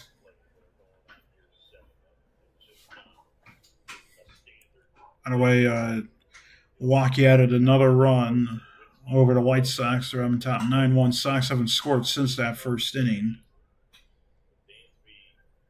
on the leadoff home run from Chase Maedras. 2-2. Ground ball hard up the middle. Horner grabs it, fires the first, and that's out number 2. Nunez moves up to third base. So 2 gone, top of the 6th inning. Coming up, Jacob Young, a man who hit a home run in his last at-bat. It's a 2-run shot, homer to right. That was off of Ben Brown. Why am I getting rid of this glove when I actually like the way it feels? So to your point, everybody else gets rid of their glove every year, and then he kind of does for a while. Fastball misses low for ball 1. He decided to go against what everybody else was doing. There you go. So I mean, the guy his double play partner, Nico Horner. A lot of games have started to get underway now So that is not the glove. for the mid-afternoon games. And the nightcap finishing it off, the Dodgers against the Diamondbacks. Swing and a miss on Peacock. And, of course, Seattle on the West Coast against Cleveland at 9:10. That's not nationally broadcasted, but that's the final game of the day. And in third, Here's the 1-1. Spikes it in there, gets past Kelly, and that's a wild pitch. And coming home to score is Nunez. And it is now 8-3 Nationals. It's been a poor opening day for the Cubs as Brown just spikes that. Kelly had no chance to block it. He went off of his mask and it bounced a foot and a half in front of home plate. Nunez scores easily. 2-1 to Young, flies out to right field. Shaw again looking a little awkward, but he makes the catch out there to end the top half of the 6th inning. Another run scores for Washington. They're on top 8-3. To the bottom of the 6th we go on opening day on ChiSportsLive.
Welcome back here to the bottom of the sixth inning. Our game summary: Nationals on top 8-3. Matthew Boyd did not have the greatest opening day start.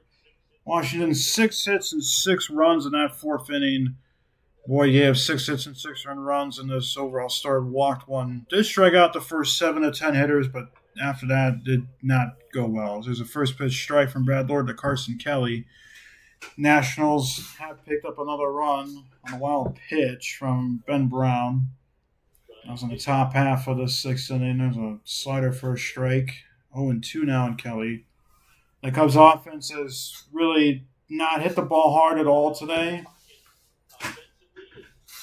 And because of that, they haven't really scored. They've only scored 3 runs, and they haven't looked like a team that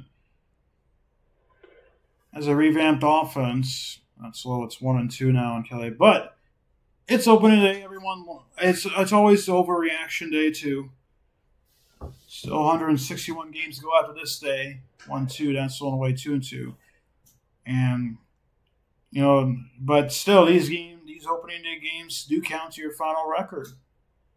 So you don't want to give in and say tomorrow's another day. You want to still try and fight back the win. That's fouled off.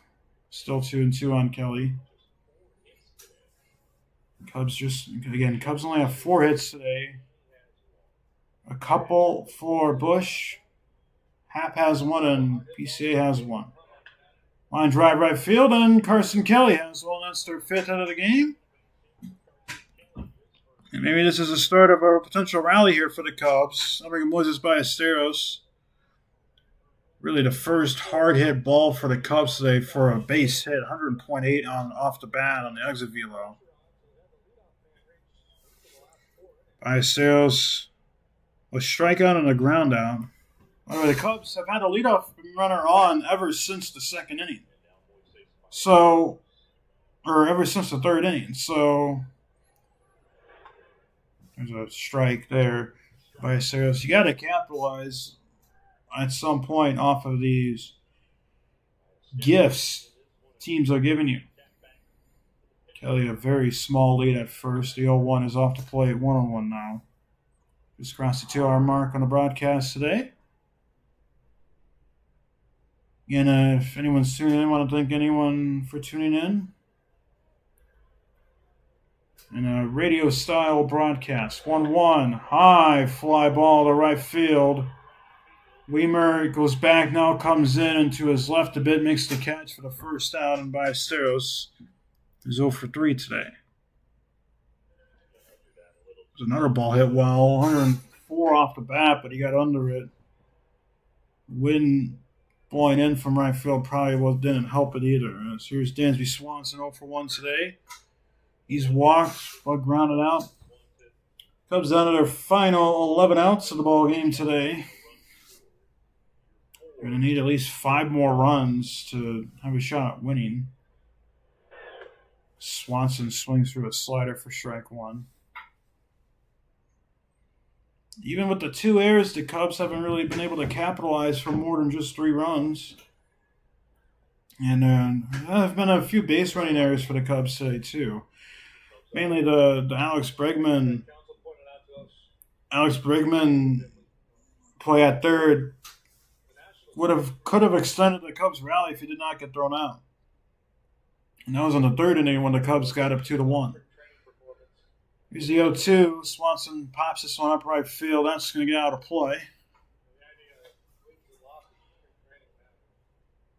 Again, we will not be broadcasting games 2 and 3 of this 3-game set. That second game is on Saturday, and the third game is on Sunday, both, of course, weather permitting. But we will have the opener of the Angels-Cubs series Monday night. I'll try ChiSportsLive. That's off the play at 1-2 now. So Cubs will already be 3 games into their season by the time we have another broadcast. Like I said, we're going to try and broadcast as many Cubs baseball games as we can this year. And again, once we eventually get to the playoffs, well down the road, many months down the road, Swanson fouls that out, and that went off as well, 1-2 still. We'll start broadcasting playoff games. Hopefully we'll have one Chicago team in the playoffs. We don't do Sox games because Sox don't broadcast on natural broadcast, which is like no announcers, but Cubs aren't doing that this year either, it looks like. It's a foul ball. So it won't sound as natural. Maybe that's just for opening day. 1 ball, 2 strikes on Swanson.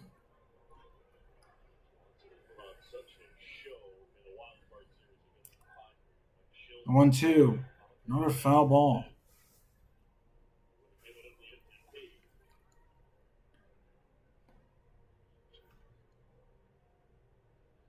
This will be pitch number 8 at bat. 3 foul balls in a row and 4 overall in the at bat for Swanson.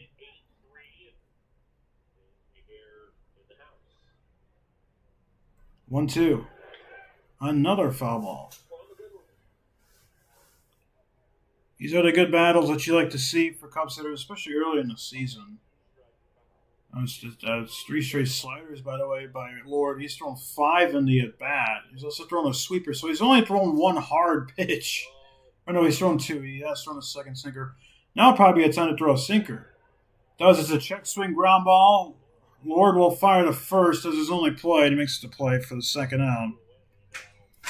As Kelly moves on to second. With 2 outs, we got Matt Shaw 0 for 2 tonight. A fly out on a ground out.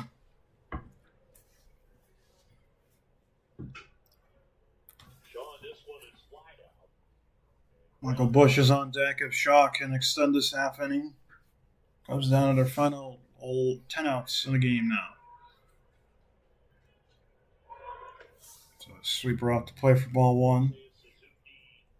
Again, Seiya Suzuki starting the season on the IL, which is why Shaw is starting and playing right field. It's the 1-0, so it's 2-0. Cubs fresh off of a wild card win against Padres and took Milwaukee to 5. Just strike at the top of the zone. 2-1 to Shaw. Of course, they would have had to play the Dodgers in the NLCS, but you never know. They played the Dodgers well last season. Ground ball up the middle. Abrams, nice fundamentals, fires a first, and that's the 3rd out of the 6th. Play through 6 in Chicago. Cubs trail 8-3 on opening day.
Welcome back here to the top of the 7th inning here at Wrigley Field. Cubs trail The Nationals 8-3. It's not going much better over in Milwaukee as the White Sox are now down 11-1 against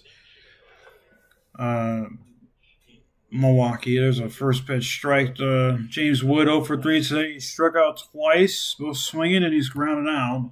It's been Brown on for his fourth inning of work. There's a fastball up and away for ball one. Final score today, Mets beat the Pirates 11-7 in New York. Again, Paul Skeens chased in the first inning. You have 5 of those 11 runs. There's a strike at the knees, 0-2 now, or 1-2 now. Luis Robert had a good day in his Mets debut. Former White Sox. There's a swing and a miss, strike 3. And it's on number 1. Brown gets Wood strike out for the third time today now. March 30th, Cubs play host to the Angels in the first game of that series. Opening night, 1988 replica cap with the Wrigley Field home of the Chicago Cubs opening night hat. Visit Cubs.com to get your tickets there as Chaparro pops this one up left field. Swanson calls off everyone and makes the catch for the second out. Unsure if Bregman knew where the ball was because he really wasn't even looking. It's a quick 2 outs for the offense of Washington. Baltimore, Minnesota still scoreless. They're in the 5th inning now.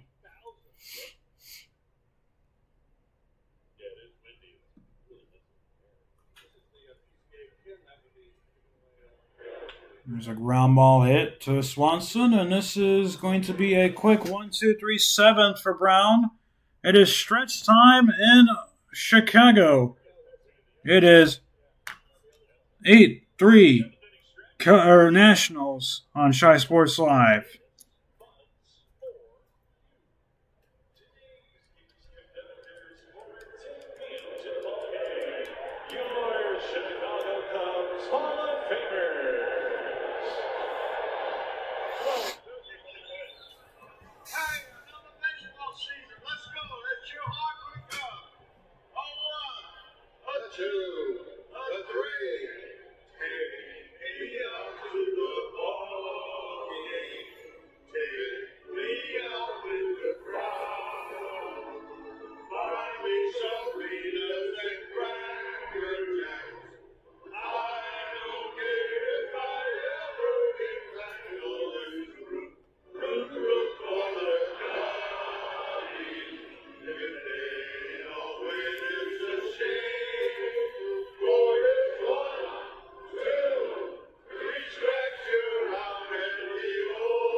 Welcome back here to ChiSportsLive. Cubs show the Nationals 8-3 as a baseball is now in center field. Joey Weaver threw it into the tunnel. But Michael Busch leading off for the Cubs. Been one of the little bright spots for sure for the Cubs today. A couple hits today, 2 for 2. Nice backdoor slider. That's a strike. This Cubs down to their final 9 outs in the ballgame today. They need 5 runs to win. That's as of now. Here's the 0-1. That's inside 1-1. Busch doubled on a check swing. He singled in the second at bat, and he walked. But Luis Garcia Jr. is in the game to play first base. Bush smokes on the right field line, and that's more like it. A ball smoked now for Bush, and that is going to be a leadoff double for Bushy. And he has 3 hits, 2 extra base hits now.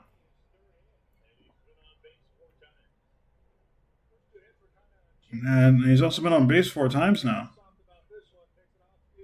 I was absolutely smoked on the line. A lot of top spins. But if you got some backspin on that, probably would have been into the basket. And I got Alex Bregman now for 2 today. A ground out, a walk, and a pop out. And there's a first pitch changeup maybe off the plate.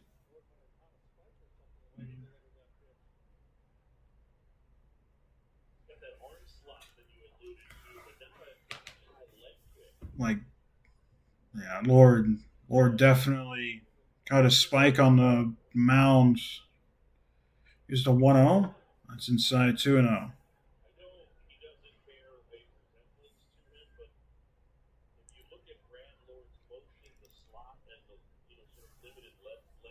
Sixth hit of the game for the Cubs, and Michael Bush has 3 of them.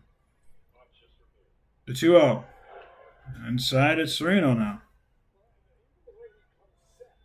Trying to imagine Botero is going to end Lord's day after this at bat, given the pitch count and the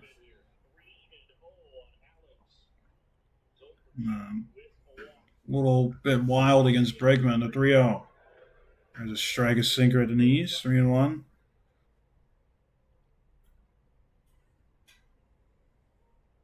There is some rain starting to move throughout the Northern Illinois area, which will likely impact the ball game.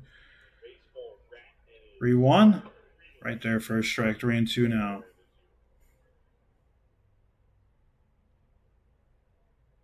So if we do go on a delay, we won't end the stream, but we will occasionally chime in. Here's a 3-2. Ground ball hard toward the hole. That's the first hit of in the Cubs uniform for Bregman. Bush holds at third, but that's not runners on the corners now for the Cubs with nobody out.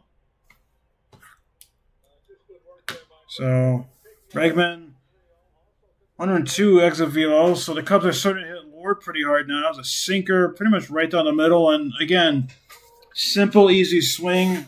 Huge hole to the right side. Just slap it to the right side through that hole and give the team, give the guy behind you a chance to drive in a run.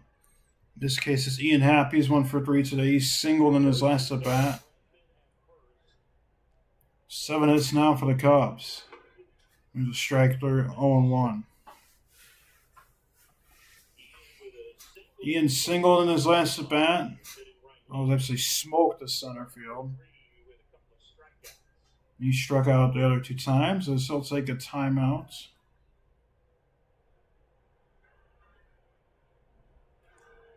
No balls, 1 strike. 34 pitches for Lord out of the bullpen. Again, he was a starter last year, then he got moved to the bullpen. Probably spend the rest of his career there. As Granillo is warming up in the Nationals bullpen, Happ fouls that one off. 0-2 now. It's a really hittable changeup for Happ, and he just missed it. A lot of changes against this Cubs lineup, and they haven't hit them well.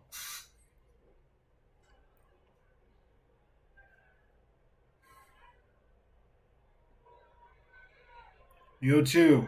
Swing and a miss, strike 3. Happ goes down swinging for the 3rd time today.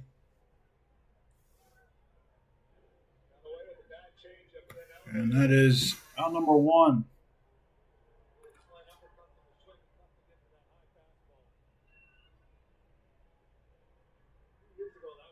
I'm going to bring up Pete Armstrong. 1 for 3 today. He's driven in a run on a single. He's popped down and he's struck out looking. Comes down to their final 8 outs on offense today now. That's off the play for a ball. 1-0.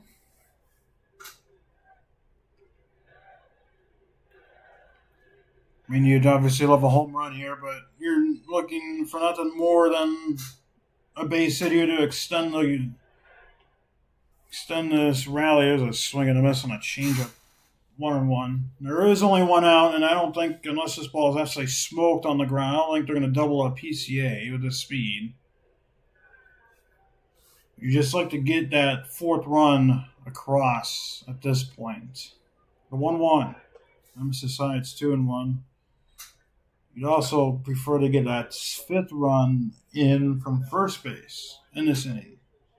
This might be the only inning the Cubs really have a shot at getting more runs. 2-1. Shows bunt. Gets it down the third base line. What a bunt from PCA. Scores a run, and everyone is safe. What a bunt, and what a play there. You don't need to hit the ball in the ballpark. All you have to do is just lay down an easy bunt, and it's 8-4 now, Chicago, or Washington on top. That was a perfect bunt, and again with the speed, there was no chance for to get PCA as soon as that bunt was shown.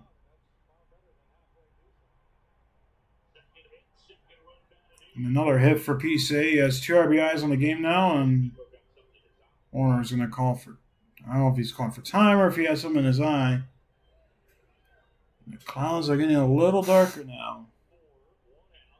Lights are turned on now. Base hit here could score Bregman. You have really good speed at first, so just misses inside for ball 1. Might be a pitch com issue with Keeper Ruiz now.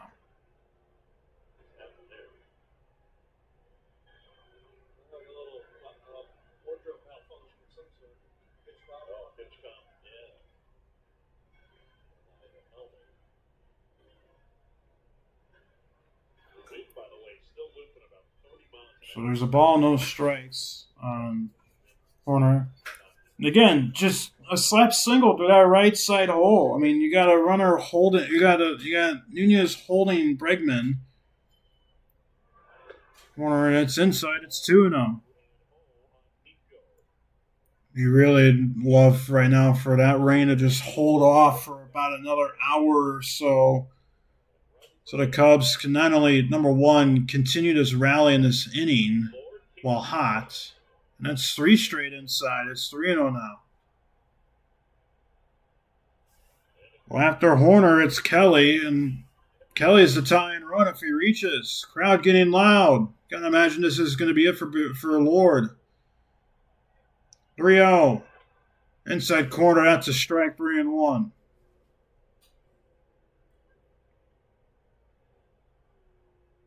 Perfect pitch from Lord right there. Inside corner. Tried to get that corner the last 3 pitches. Didn't get it, but he got it there. 3-1. Also inside corner for a strike. Full count now on Horner. One might have missed inside. 3-2.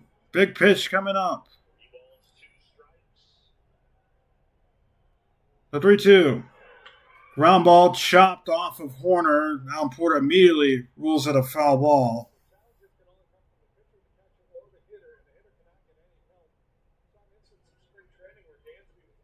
3 balls and 2 strikes.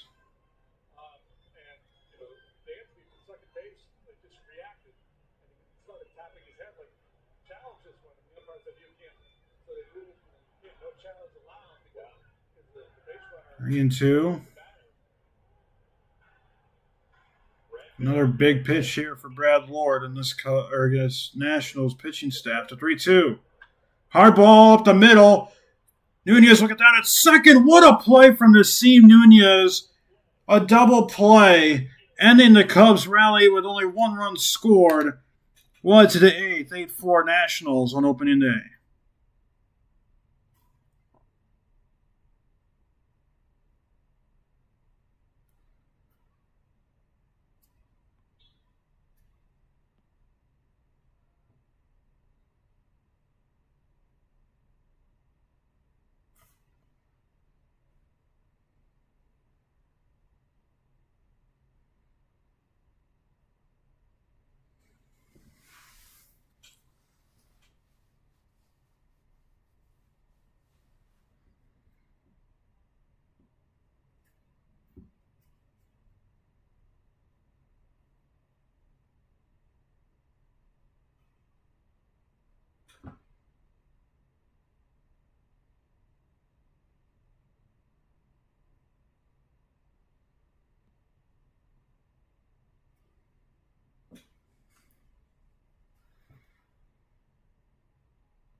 Welcome back here to the top of the 8th inning. Cubs trail the Nationals 8-4. What a play from Cade Nunez to end the Cubs half of the bottom of the 7th. As Brad Lord induced a ground ball off of Nico Hoerner's bat, and Nunez barely stepped on the bag ahead of PCA and fired the first while on the run to get. That's a pitch off the plate to Dalen Lyle to get Nico Hoerner at first base to end the Cubs rally. So now they're down to their last 6 outs. They only scored 1 run in the bottom of the 7th. As Lyle smokes this one to right field, Shaw came in, now goes back and makes the catch with his first out again. Again, Shaw has not looked comfortable out in right field, but he's made about every play he's been able to make. So, 1 out, and that'll bring up Joey Weimer. Hobie Milner is in the game now for the Cubs pitching. One of the new acquisitions in the offseason from this revamped Cubs bullpen. Here's the first pitch to Weimer. Chopper off the plate. Bregman misses the bare hand, and that is going to be an infield single for Weimer, and he's going to start 3 for 3.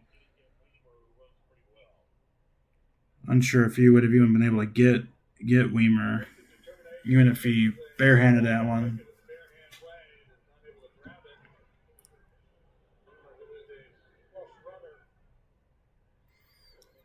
So 1 out, and that'll bring up C.J. Abrams. He's 1 for 3 today. Strikeout, single, and a ground out.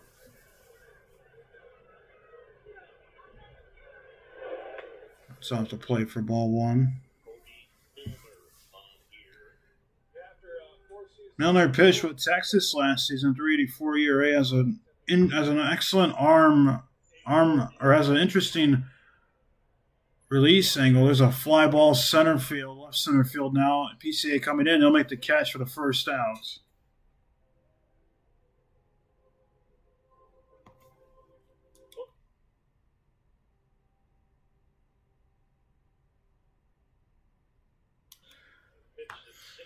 But then 2 outs here, top of the 8th inning.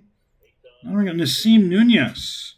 0 for 2 today, strikeout, ground on a walk, but he made that excellent play. Flair this one to right field on a play for strike 1. He made an excellent play in the bottom of the 7th inning. If he doesn't make that play, Cubs will score at least 1 more run. As it's starting to rain again now. Here's the 0-1.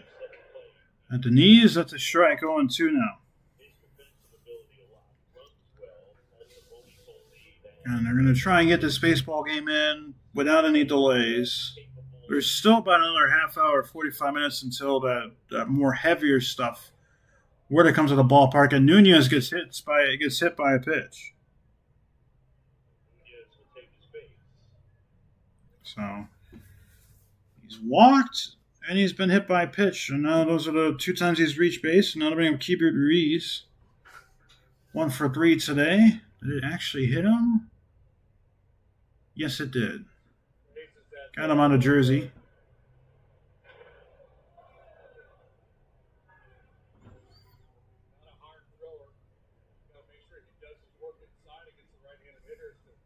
Ruiz 1 for 3 today.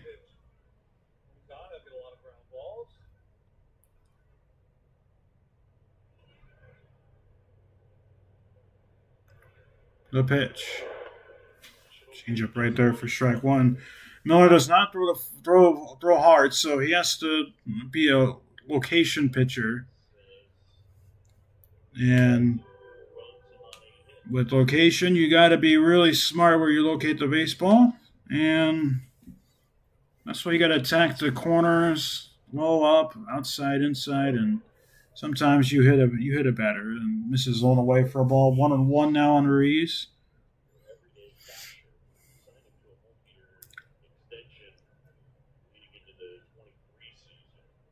Here's the 1-1.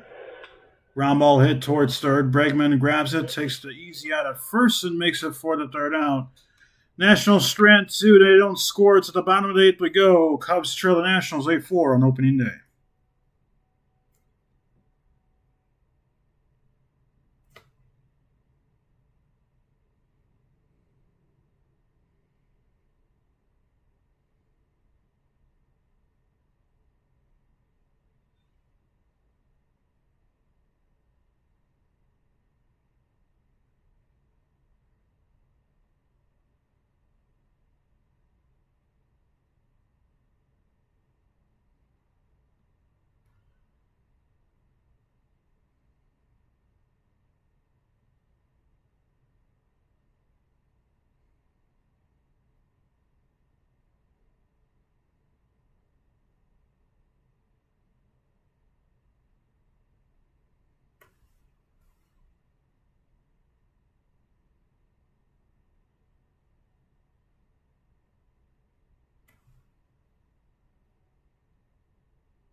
Welcome back here to Chicago. Bottom of the day. It's on opening day. Cubs trail the Nationals 8-4.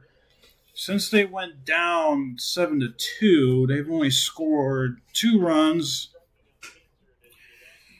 And one was in the 4th, and one was in the 7th. And both half innings, they were looking at a potential bigger rally, and it was shut down both times.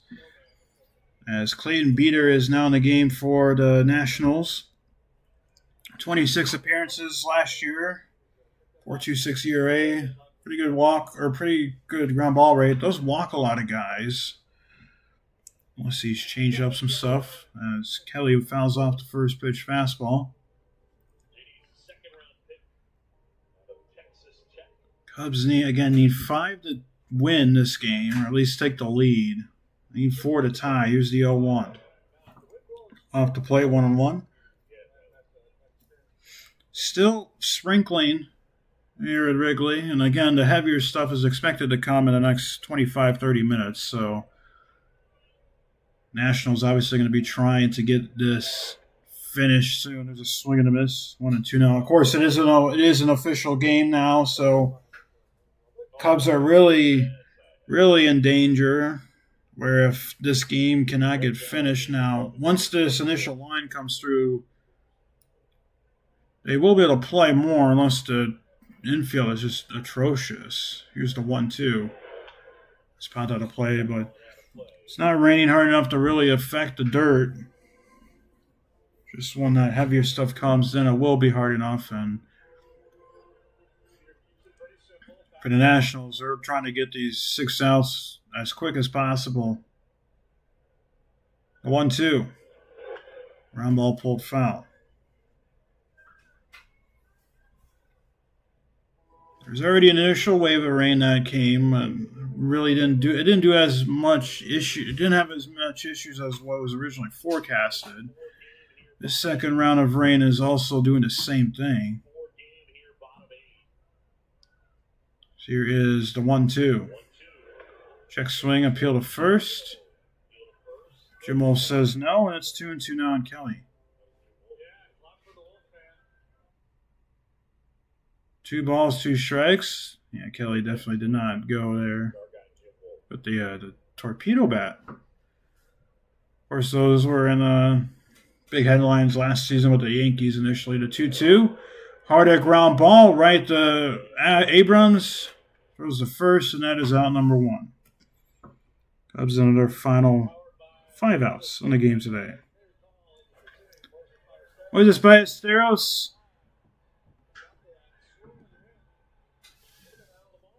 Would have hit a home run if he didn't have to deal with the swirling wind effect that he had in his 6th inning. He's 0 for 3 today. The wind deflected it further towards right field by 54 feet and in by 68 feet. Wasn't the case. There's no wind blowing in, which is rarely the case here at Wrigley, but if there was no wind blowing in, then that would have been in like the 2nd or 3rd row in the bleachers.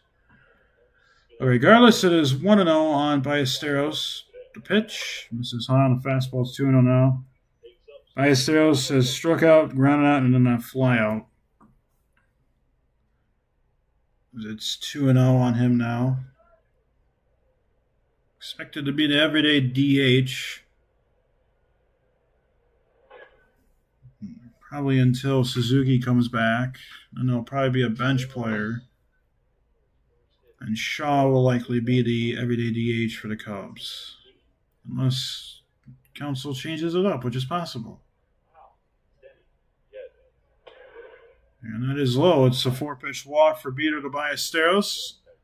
That's what the Cubs need. They need to continue getting runners on. They've had a lot of runners on today. But they've only scored 4 runs. So here is Dansby Swanson 0 for 2 today.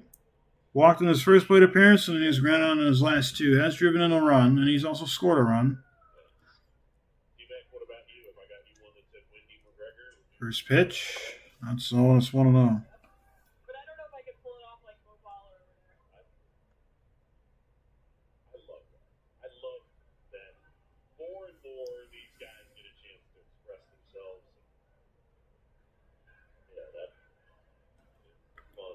1-0. Fastball right down the middle for a strike. 1-1. Just a good job of hitting there from Swanson. Beater that wasn't finding the zone for a few pitches. Don't give one to him. Just wait until you get a strike. By the way, it's still scoreless in Baltimore. They're in the 6th now. There's another strike. Nice slider from Beater. And it is 14-1 now. Milwaukee over the White Sox. So the other side of town's opening day has not been stellar either. So both Chicago teams looking rather disappointing in opening day, the 1-2. That's a spike into the dirt. That gets deflected all over the place. Now outside deck circle.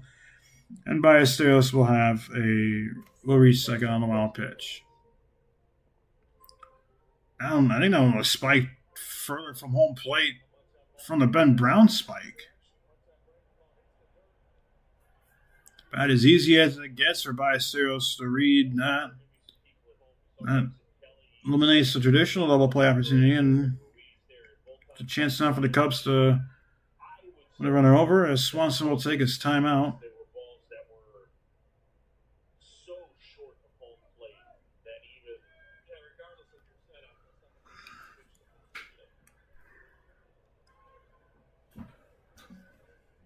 2 balls, 2 strikes. The pitch from Beater. Misses high with a slider. It's 3-2 now. Matt Shaw's on deck.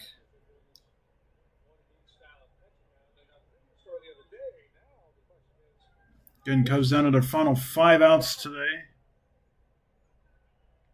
3-2. Just inside ball 4. Back-to-back walks issue from Beater after the first out. Marines starting to come down a little harder now, as Michael Conforto is now stepping into the game for the Cubs, as the pitching coach will come out to talk with Clayton Beater. Michael Conforto, contract was selected from from AAA. He has some power, and giving him a lefty, this is probably amounting to number 1, settle down Beater, number 2, give Beater a bit of a scouting report.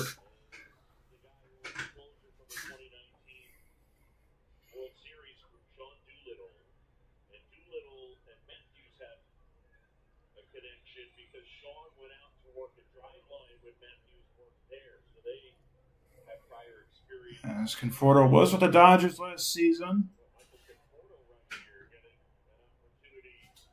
199 average, 12 home runs. Won World Series last year. Wasn't the best season, but has a chance here to drive in a run, maybe 2 runs if he makes some good contact and looks at the first pitch fastball up. If you're Washington, you're not liking this right now because the rain's starting to get a little harder. Cubs have runners on base. 1-0. It's in there for a strike, 1-1. Again, it's an official game, so if the game does get called, Nationals will get the win, but you have to wait a while now. And likely the field will be ready to play. Now that was a perfect fastball, swing and a miss and a strike. It's a good grounds crew here. Conforto will take time out.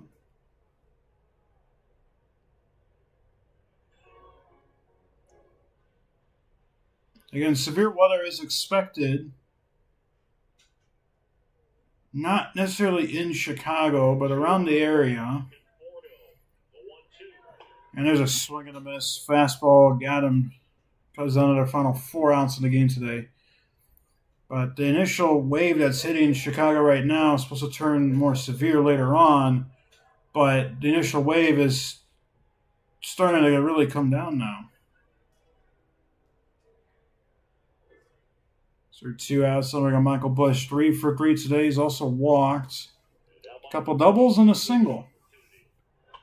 I'll foul this one out of play. There's a home run here would be simply lovely, in the words of Max Verstappen. 8 hits for the Cubs now. That's getting closer with Washington. The issue is they just been unable to score runs. And Michael Bush will take timeout.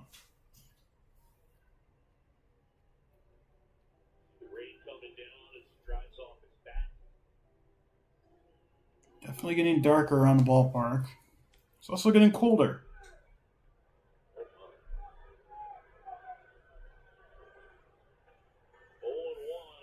Here's the 0-1. Not so, it's 1-1. Couple walks issued from Beater in the half inning, both to Ballesteros and Swanson. Got the leadoff out, and you got a strikeout of Conforto in between. Here's the 1-1. Ground ball hit towards first. It is actually going to be the second baseman. Nunez fires to the covering Clayton Beater to get the third down. Cubs strand another 2 runners and don't score. We're heading to the 9th in Chicago. It is 8-4 Nationals.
Welcome back here to the top of the 9th inning. Cubs trail the Nationals 8-4. Jacob Webb, another new Cubs pitcher out of the bullpen, fires the first pitch strike.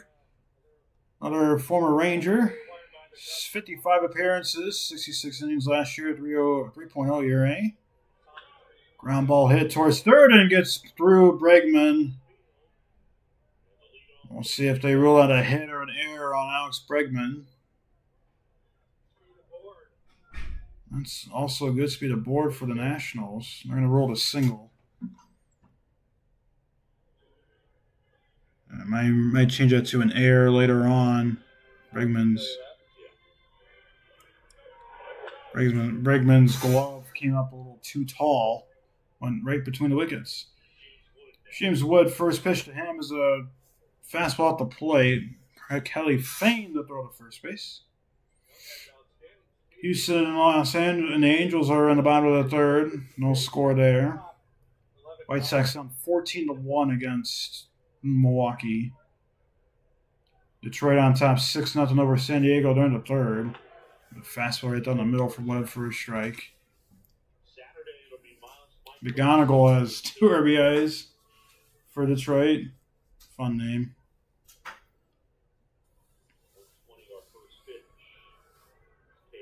Cade Horn expected to get the start Saturday. There's a fly ball out of play from Wood. 1-2 now. Cincinnati and Boston, they're in scoreless. They're in the bottom of the 4. That's another game where they're going to try and get in. They're near the bullseye where the severe weather is possible to hit. They should likely get that game in, especially if it moves fast. As Webb again fires the first, and back in time is Young.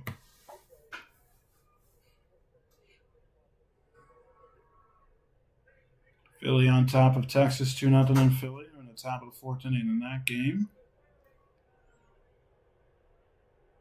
Here's the 1-2. Swing and a miss. Good changeup from Webb. Another strikeout for Wood. That's 4 strikeouts for the young lefty today. As I said, today's probables, Miles Michaelis, former Cardinal, now with the Nationals, facing off against Cade Horton. Of course, Cade, really good year last year. And another contact pitcher, Cuz will face as a first pitch strike to Luis Garcia. He calls for a challenge. Looked like a good pitch. I think Washington's going to lose their first ABS challenge here. Just next to the bottom of the zone for a strike. So good call from Alan Porter. You see us smiling.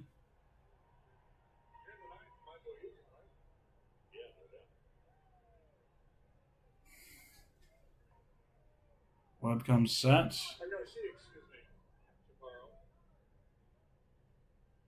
Here's the 0-1. Fastball up and away, 1-1. Cubs scheduled due up in the bottom of the ninth. Bregman, Happ, and PCA. Of course, they'd have to get at least 4 batters or 5 batters through to have a shot at winning. Here's the Webb will fire the first, and back in time is Young.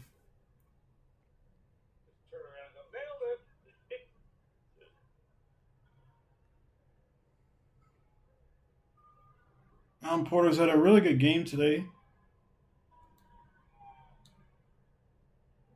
And again, we'll fire the first. And again, Young is back in time. So, second disengagement from Webb, meaning if he goes over again, he has to get a pick off, or else that's going to count as a block. And Young will be able to take second. That was really good. When he trashes behind all over the infield. Ground ball weakly back to Webb. He'll throw to second, and nice play by Swanson to keep his foot on the bag to get the fielder's choice. Always a tough play for the pitcher. Even better play for Swanson. Keep his foot on the bag. So 2 outs. Coming up Brady House. He is 1 for 4 today. He struck out, singled, struck out, and grounded out in his 4 at-bats. Made an error. Throwing error. First pitch from Webb. High fly ball, right center field. Backus Conforto, he looks up, and that ball is in the bleachers. A home run. Goes back to touch the first base bag, and it's now a 10-4 lead for Washington. First home run of the season for House. First pitch attacking. 110.8 miles per hour on exit velo, and Washington are on top 10-4 now. That's their 3rd home run as a team. No home runs for the Cubs today. House, Weimer, and there's a strike. Young with the other home run. As Dalen Lyles swung through the changeup. Here's the 0-1. We'll have to play 1-on-1.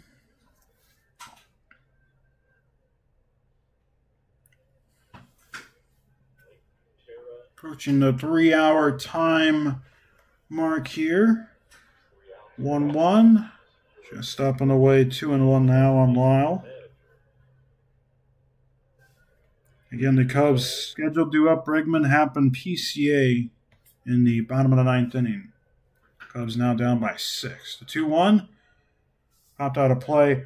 Finally, a team has scored in the Baltimore-Minnesota game. Top of the 8th there. It's 2-0 Baltimore now. That game's been zooming by. I think that game started at 2:10.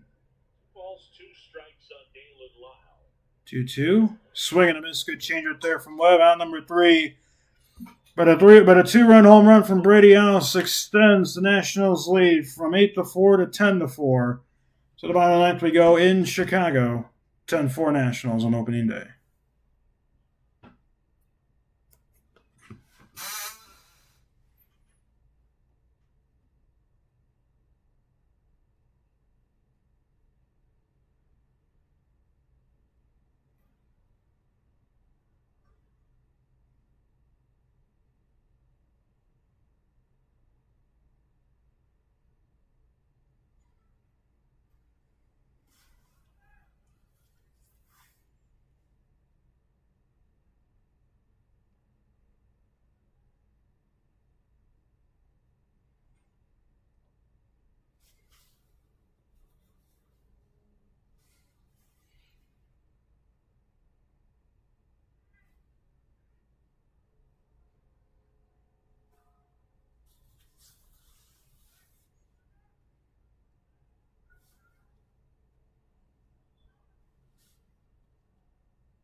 Welcome back here to the bottom of the ninth inning. Cubs down by 6 and down to their final 3 outs in the game today. Ciono Perez will come to pitch for the Nationals.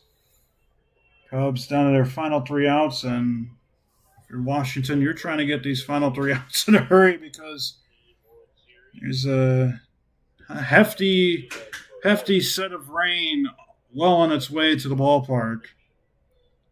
Perez last season, 19 appearances, 21 and 2/3 innings pitched. First pitch off the plate to Bregman for ball 1.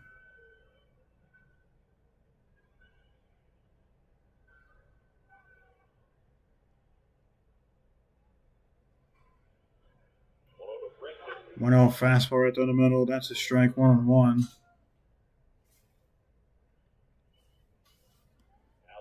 Bregman in his Cubs debut, 1 for 3, walked and singled.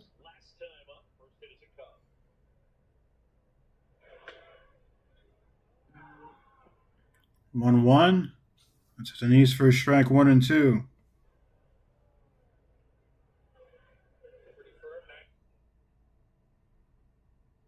Ball and 2 strikes on Bregman.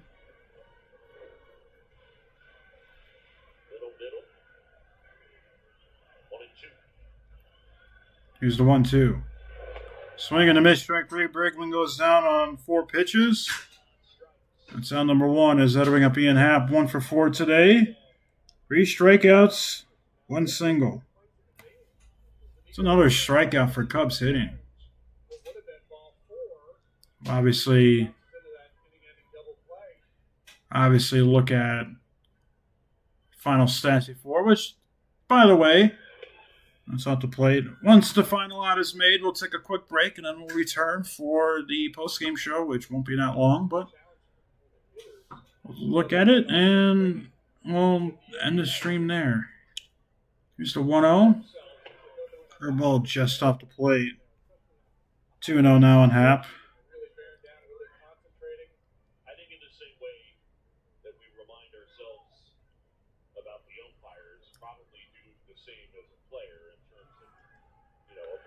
That's on in or third for a strike, 2-1.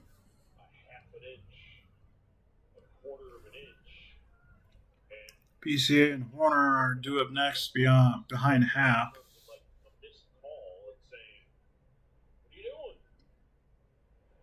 That's a high fly ball hit well to left field, and Wood, it just dies down in front of the track. Wood makes the catch for the second out.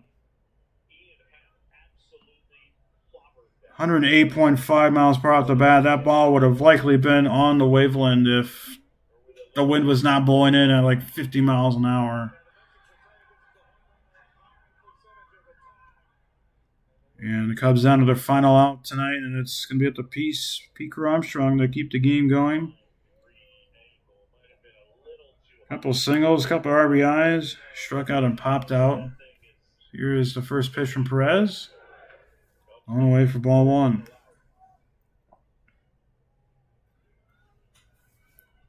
Couple singles and RBIs for PCA.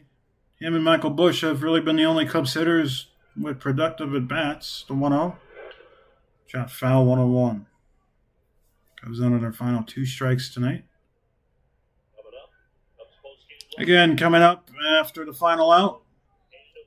After about a 30-second break, Cubs post-game live here on ChiSportsLive, going through stats, key points, player of the games. Here's the 1-1. That's foul to play, and the Cubs are down to their final strike tonight. Or this afternoon, I guess. Ball and 2 strikes, 2 outs.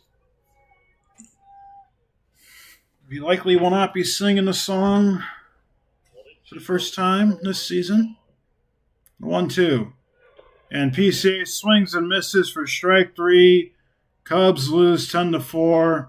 On opening day was not a pleasant game for them, and they end before the rain really hits hard. That'll do it from Wrigley Field. Coming up is the postgame show. Once again, Nationals win it, 10-4. We'll be back in about 30 seconds. Nationals win it on opening day.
Welcome back here to Shine Sports Live. We had the post-game show coming up today as the Cubs dropped the home opener and opening day, and the first game of the season, 10-4, as it was a disappointing majority of the afternoon for the Cubs. You know, you had a good start for Matthew Boyd. He had the first had 7 strikeouts out of the first 10 hitters he faced, and then it all fell apart in that 4th inning, which was specifically the first time he threw out of the stretch.